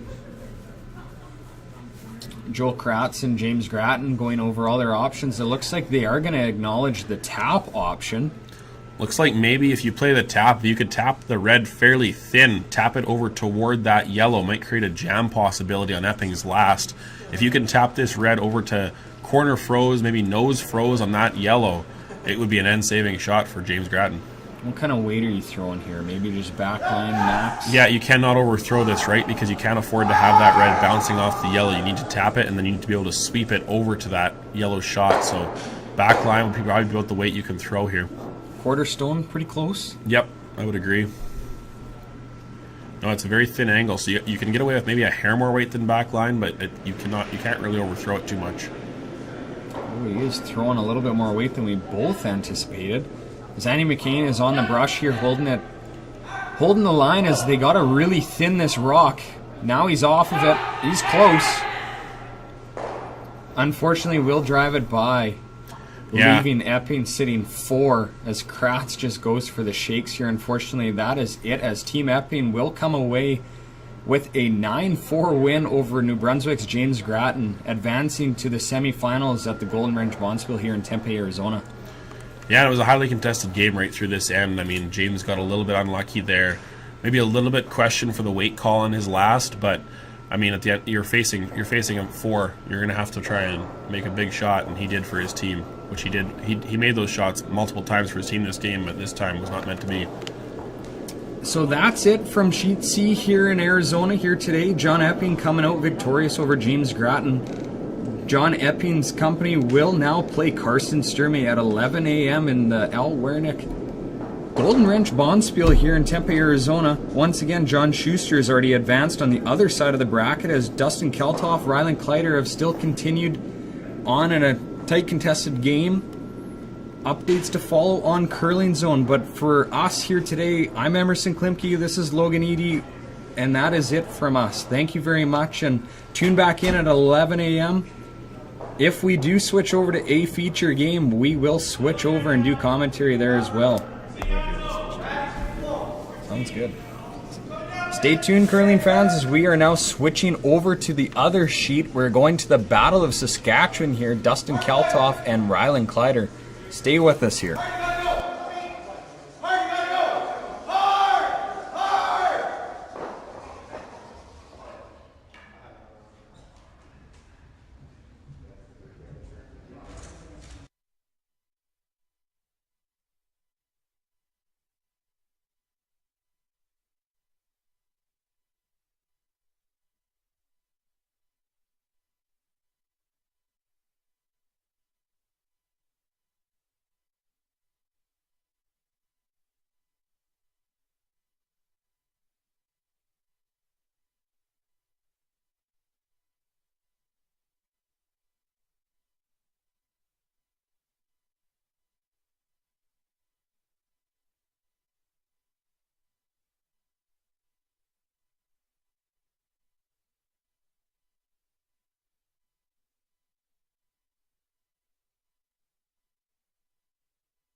And we're back here with Sheet B, the Battle of Saskatchewan, Kaltoff versus Kleider.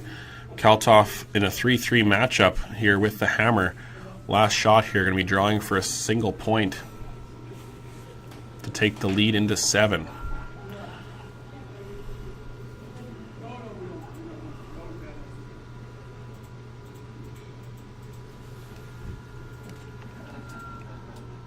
As we've got Matt Ring and Aaron Shutra backed right off of it. And Ryland is out to sweep it. And it looks like it is going to be a little bit deep. And that is a steal of 1 for Team Kleider to take the lead 4-3, heading to 7. Kaltoff with the hammer. And that is a big stolen point here in the 6th end.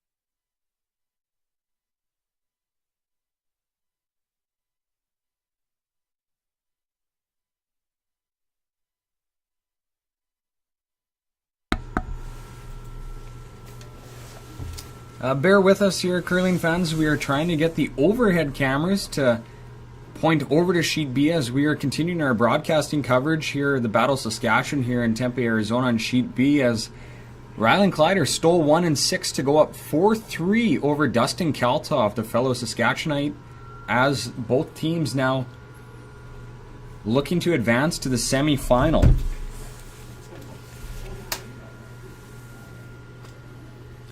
Kaltoff Kleider will play John Schuster in the semifinal at 11 a.m.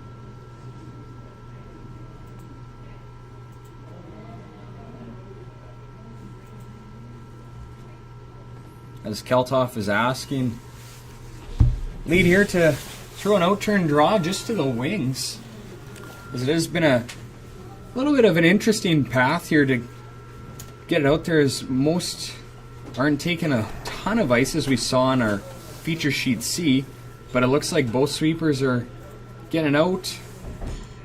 Yeah, and how we got here, Team Kaltoff qualified through the A event, defeating John Schuster in their qualifying match, and Team Kleider was able to grind through the C event to defeat Steve Laycock in the C qualifier game, is how both these teams qualified. As we have Trevor Johnson attempting to come around here on his second.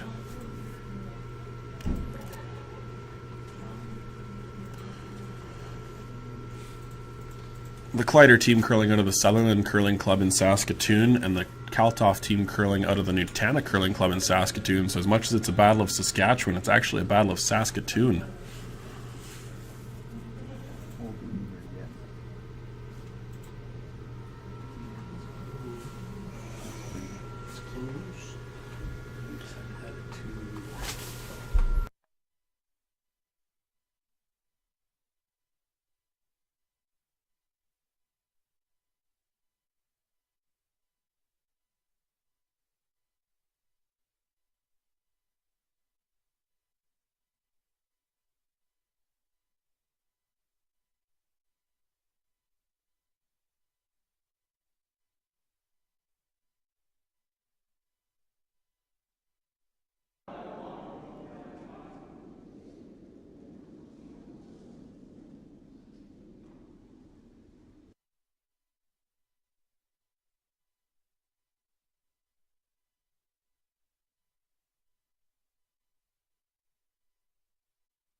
This Collider's trying to make the takeout on the rock back 12 here. And they're going to chip off the guard.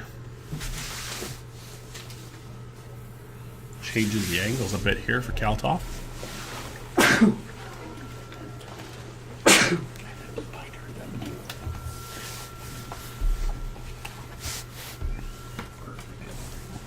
Kaltov looking to make the hit and roll under the corner here for Aaron Shutra.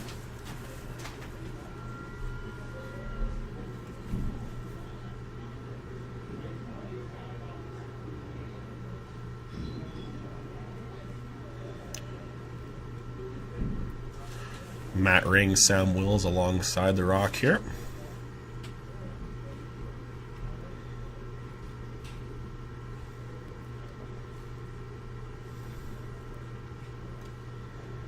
And this one's going to come off the center guard. So back-to-back misses from both teams here.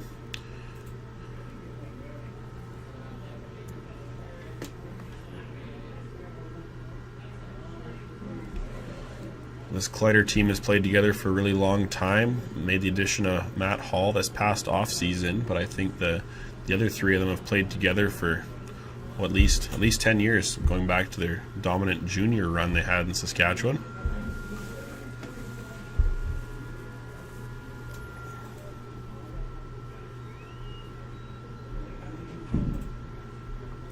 Matt also very accomplished, many-time Ontario champion in the junior ranks.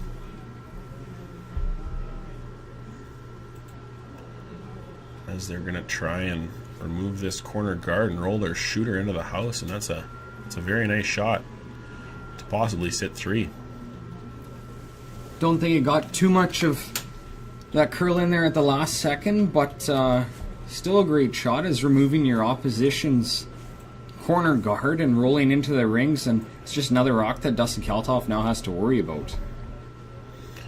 Yeah, and down one here in the 7th, they're going to be looking to either score a multiple or get a blank here. You really don't want to get forced, because against these good teams, it's very difficult to steal in the last end when the pressure's on.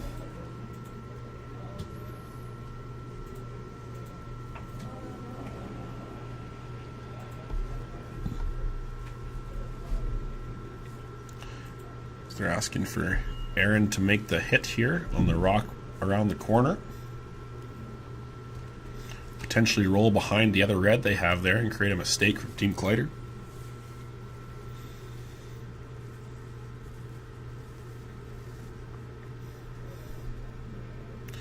Trying to curl this one in there is Sam, and they're going to actually roll it behind the corner even more, which is a very good shot there, but Ryland believes they can still get at it.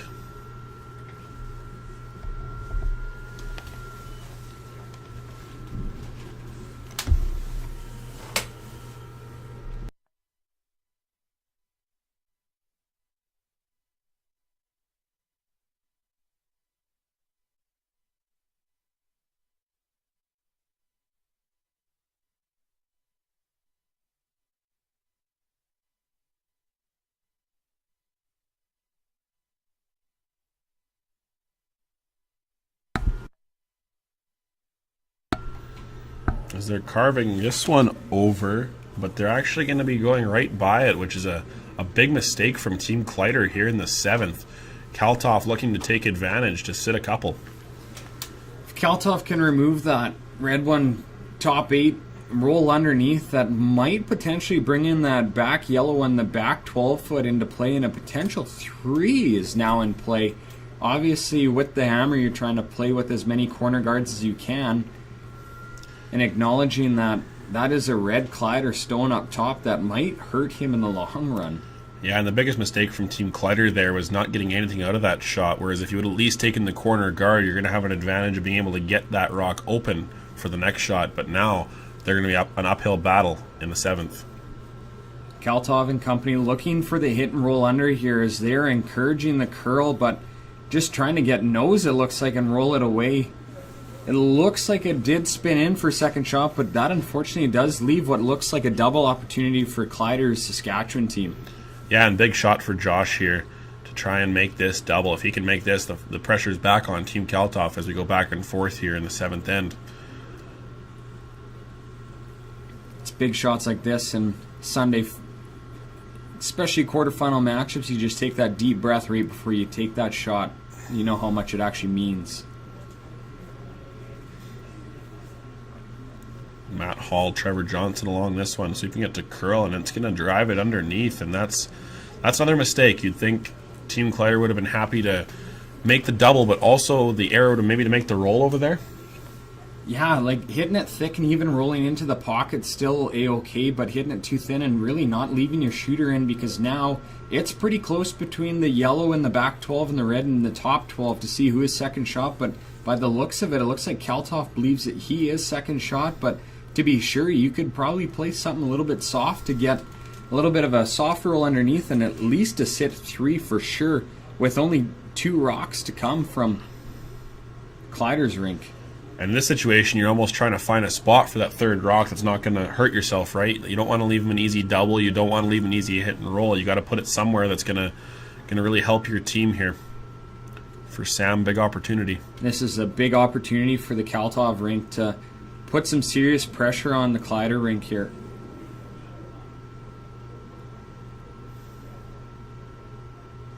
Looks like they're discussing maybe going beside that red in the top 12, which would be a pretty good shot. It'd be very limited double opportunity and a difficult opportunity for Kleider to remove those rocks.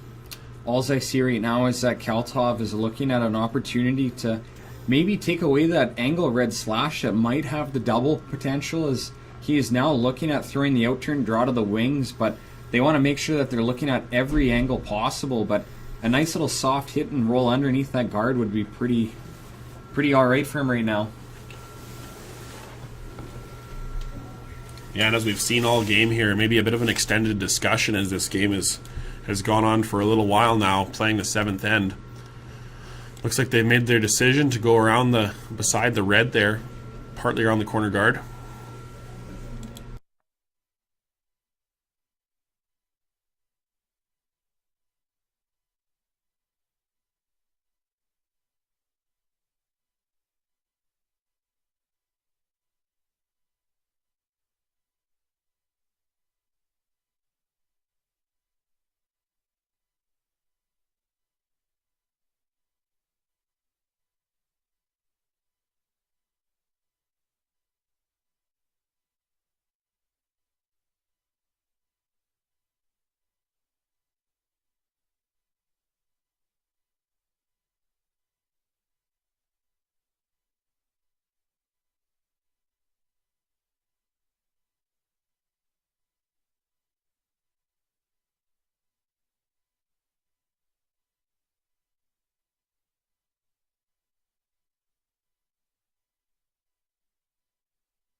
As Sam made a very nice draw there coming around. Got the Team Kleider thinking about what they're trying to do here.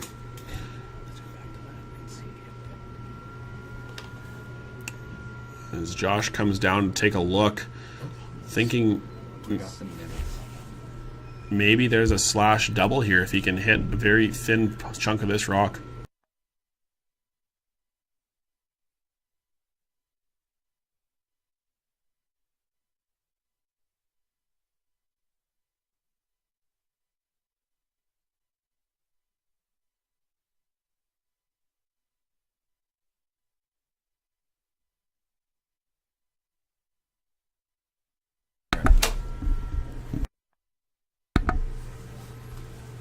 Big shot here from Rylan Kleider, looking for the run back opportunity, try to clear out a couple of the yellow stones. In a little bit of trouble here in the 7th end.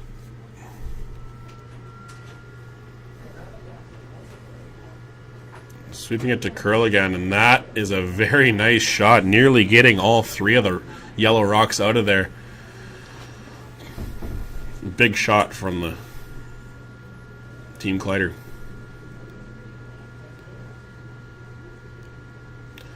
And now we're back to Team Kaltoff trying to decide where to put that second rock and deciding if in fact they are shot or not, but they believe they are shot. So they're going to try and maybe draw one very similar to that spot Sam just put his, because it's going to leave a very difficult double for Team Kleider.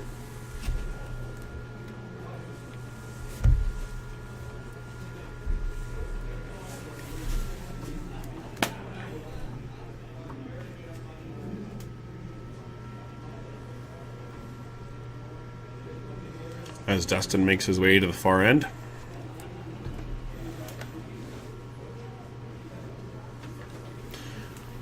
And maybe Team Kaltov isn't too upset with that double that Kleider just made, because it could potentially keep the blank alive in the 7th end here.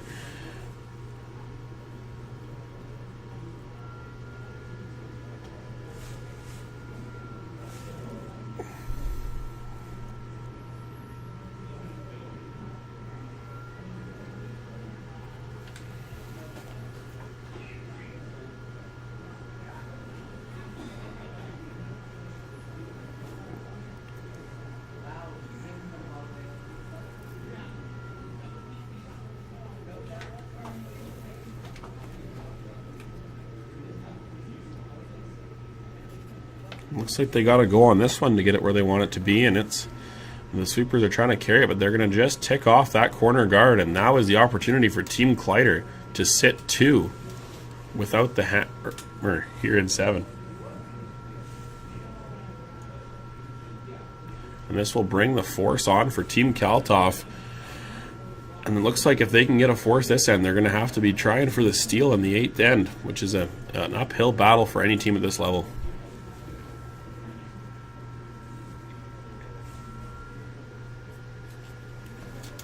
Kleider and company looking to capitalize on that miss from Team Kaltov, looking for just a nose hit and trying for the force here in 7. Be all tied up with the hammer in 8th is favorable position to be in.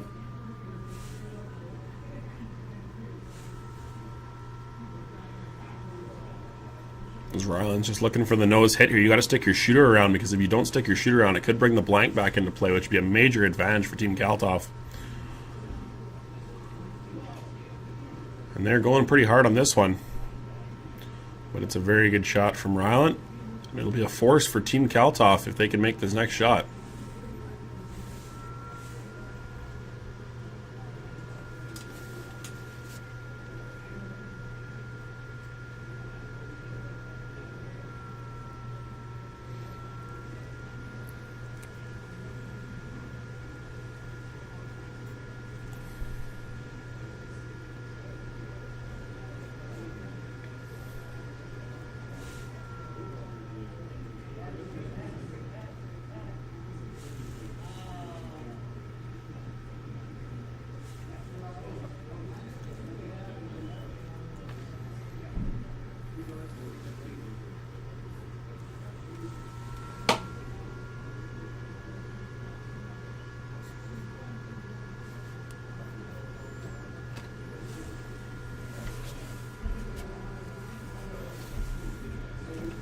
Dustin Kaltov with his last here in the 7th end, looking to get full 8 foot to score his 1 point and to tie it up, going to 8 against Team Ryland Kleider.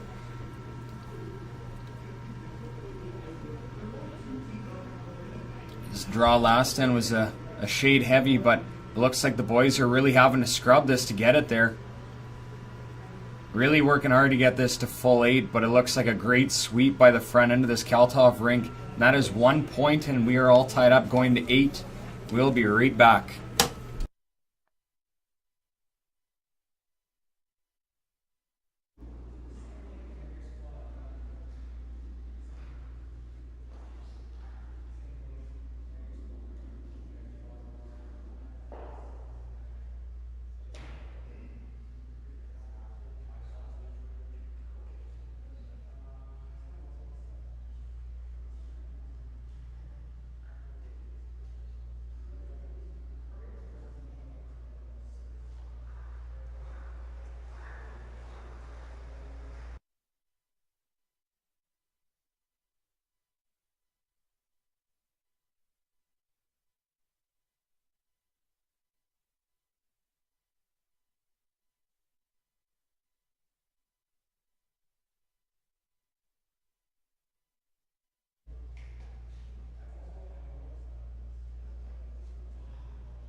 As we're back here for the 8th end in the Battle of Saskatchewan, it's a 4-4 tie. Ryland Kleider with the hammer.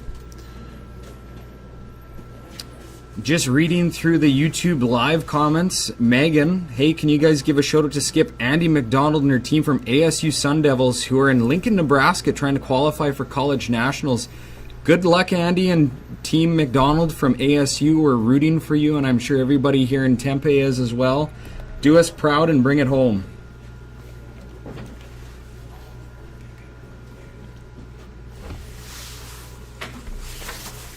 All tied up here in the 8th end. We're looking for probably a center guard here from the lead here from Team Kaltov. Looking for the steal opportunity to advance to the semifinals to play John Schuster, United States. Yeah, Matt Ring, very consistent normally with these guards. Played a very high level for a very long time around Saskatchewan.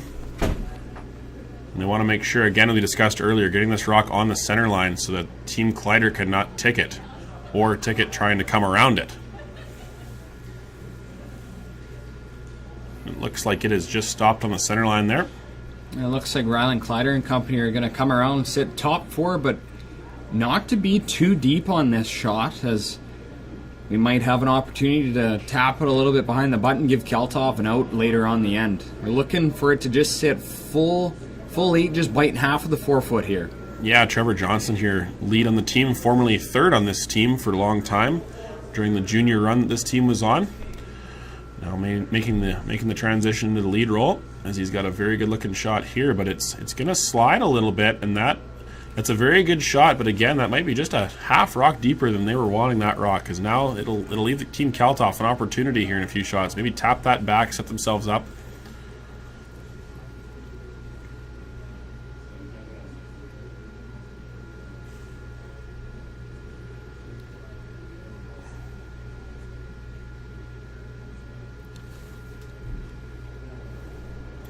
So we got Matt Ring with his second here. Not sure whether Kaltov asked for this to be frozen or if they're going to throw in another guard. They talked about both. It looks like this one's a little warm, and they're trying to curl this one back here, but it looks like it has a lot of weight on it. And this is going to be a miss from Team Kaltov, and this is not what you're wanting to see in the 8th end of a tied game.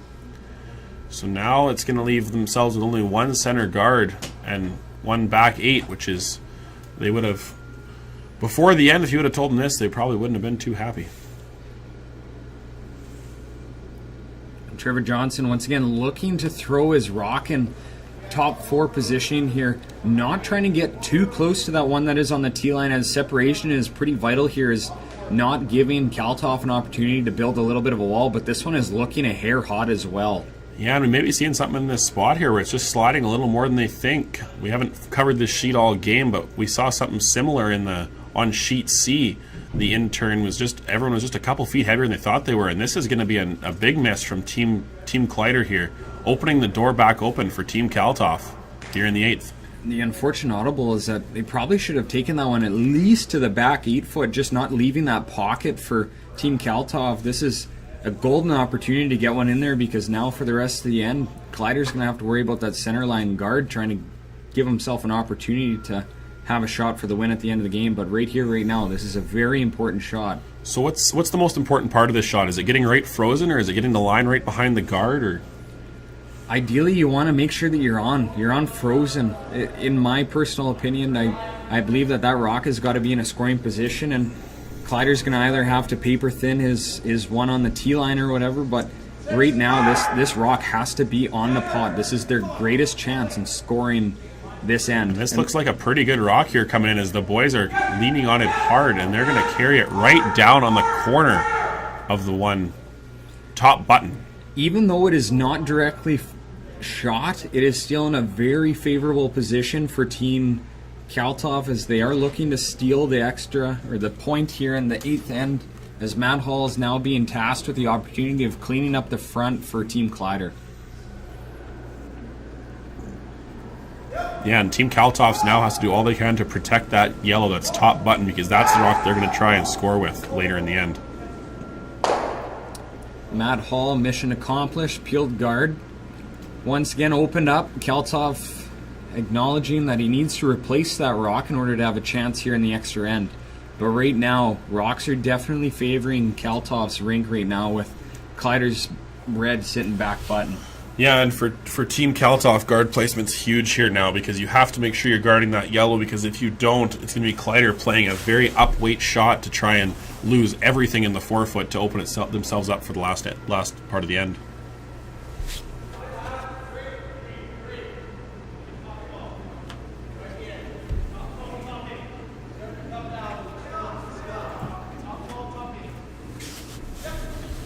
It looks like maybe they're going to go for a bit of an audible here, as this is sliding a little deeper than they're hoping for. They're going to try and maybe tap that yellow into the button area. Oh, and this is going to be a mistake from Team Kaltov. Coming in deep is going to leave Team Kleider the opportunity to remove a lot of the forefoot here.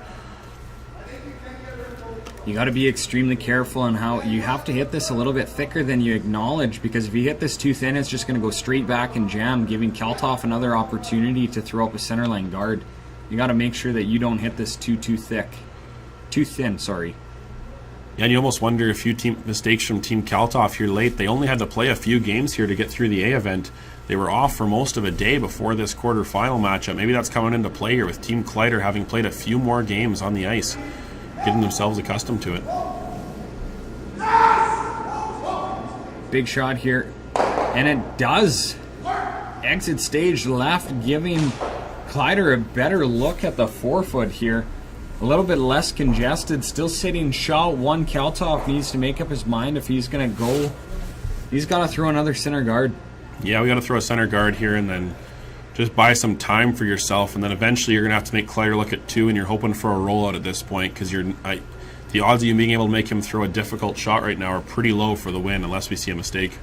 Most people would remember her. The late Janet Arnott once coached myself in an event, and same situation. We were tied without the hammer, and it came down to the skip's first stone, and we were looking at coming into the rings, and she called a timeout, and she came out and she says, "Are you silly? You got to throw the center guard." We both looked at her, and she's like, and I'm not joking. We go out there, we throw the center guard, they rip it, we make our shot on the last, and we do get that hit and roll out, and we do win the game, but you do need to throw the center guard in order to have a chance. And it looks like they're going to actually elect to throw the corner guard, guarding that yellow rock of their own. Attempting maybe change the path a little bit for Kleider's peel, and then hoping to maybe make him throw a draw on his last instead. As Sam Wills attempts the guard here. Their brush is down, but it looks like a pretty good shot here.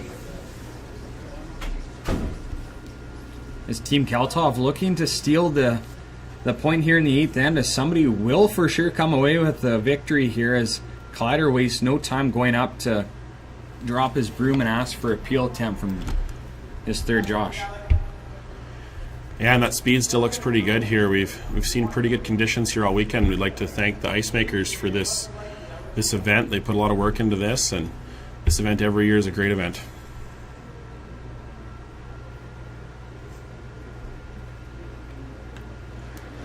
As Josh Mattern comes out for the peel here.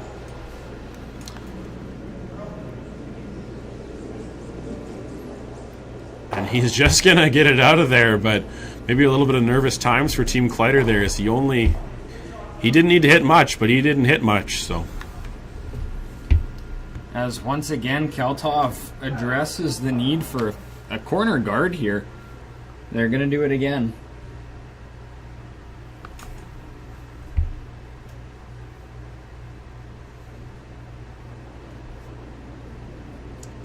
Sam Wills once again coming out, being asked to throw the corner guard. It looks a little bit warmer than his first one. Brushers like it. You'd have to think later in the end, Kaltov's going to be looking at either the freeze to that red shot in the forefoot, or maybe potentially coming around that one in the forefoot to the back 4, back 8, hopefully forcing Team Kleider to make a play red onto yellow.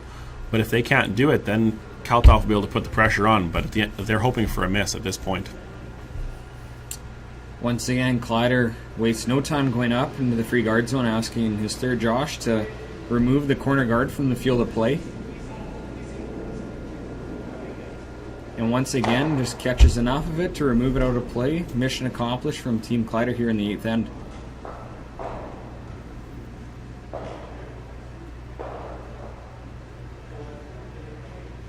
It looks like they're thinking about throwing another corner guard, which is a bit of an interesting call here.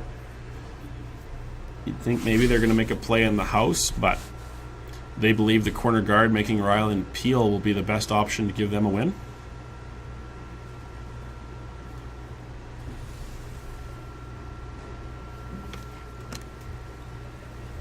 Kaltov and company looking to replace the corner guard that they have thrown a couple times previous. It will be interesting to see what Kleider does with his first, whether he elects to guard his own rock or throw another one in the rings, giving Kaltov a little bit more to think about. But right now, once again, Kaltov with the task at hand, replacing that corner guard.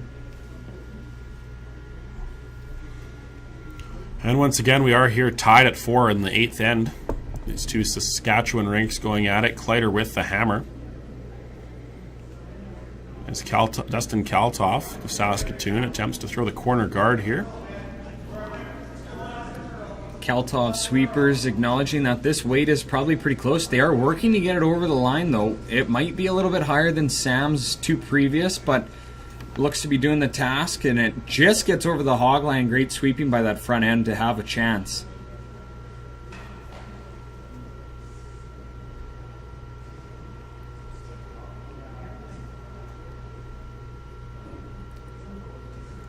Kleider acknowledging that this rock in the back of the house is actually a little bit more of a problem than what one would even think, as even though they are shot stone, the idea of leaving that around and allowing Kaltov to maybe make a double to lay 2 on his last, that doesn't allow Kleider to hit and roll out, as that rock would then be the winning point, as he would like to sit 2 and force Kaltov to make a hit and roll frozen. I'm not sure that I personally love this call. You have to think, right? If you go out there and peel the guard, the best Kaltov can do is to hit that and leave you an open hit for the win. Whereas right now, if you hit this back one and Kaltov makes the perfect hit and roll, you may have a draw to the forefoot for the win. And to go from a hit to a draw, as some would say, some can do it, but you know, the moment in the situation, it might get the best of you, as Josh Mattern is on the brush hard here, trying to get it by this top corner guard. And he just squeaks it by, and he's still on the brush. A great sweep by the Saskatchewan third, and he gets a nose hit. And that's exactly what they called, right? But it's a little bit confusing, because if they can make this hit and roll right over to that red rock, it's now going to force Kleider back into a more delicate shot than maybe if they would have peeled. Once again, biggest shot of the game upcoming here from Dustin Kaltov in his rink from Saskatchewan. Has to make the perfect hit and roll, even though if it isn't buried, he's got to make sure that he gets under his guard just a little bit to make it a little bit more difficult for Ryland Kleider. Yeah, and time is starting to run on Team Kaltov now, because they must be shot after this shot or the game will be over. Once again, the winner of this game will play USA's John Schuster in the semifinal, as our other matchups have John Epping playing Karsten Sturmey. Regardless, the 11 a.m. draw is going to be one heck of a sheet and a barn burner for all. I believe that everybody here is in for a good semifinal matchup. All teams here deserve to be here.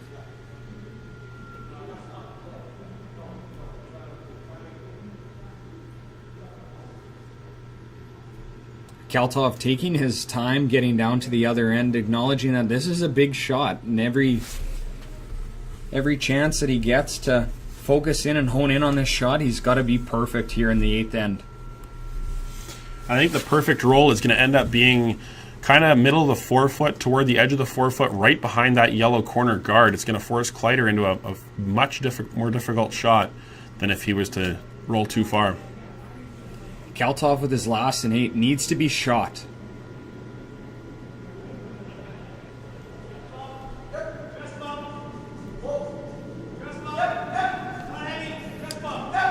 Front end sweepers have not gotten off this yet. Really need to go to hit this. It looks like he's going to hit it a little bit thin, maybe make the possible double. But does he roll too far? He unfortunately does, and that will be a win for Saskatchewan's Ryland Kleider, as they will advance to the semifinal versus John Schuster in just a couple minutes at 11 a.m. Short turnaround for the Saskatchewan rink, but rightfully deserved to win the semifinal. We wish them nothing but the best and the other teams in the semifinals going forward.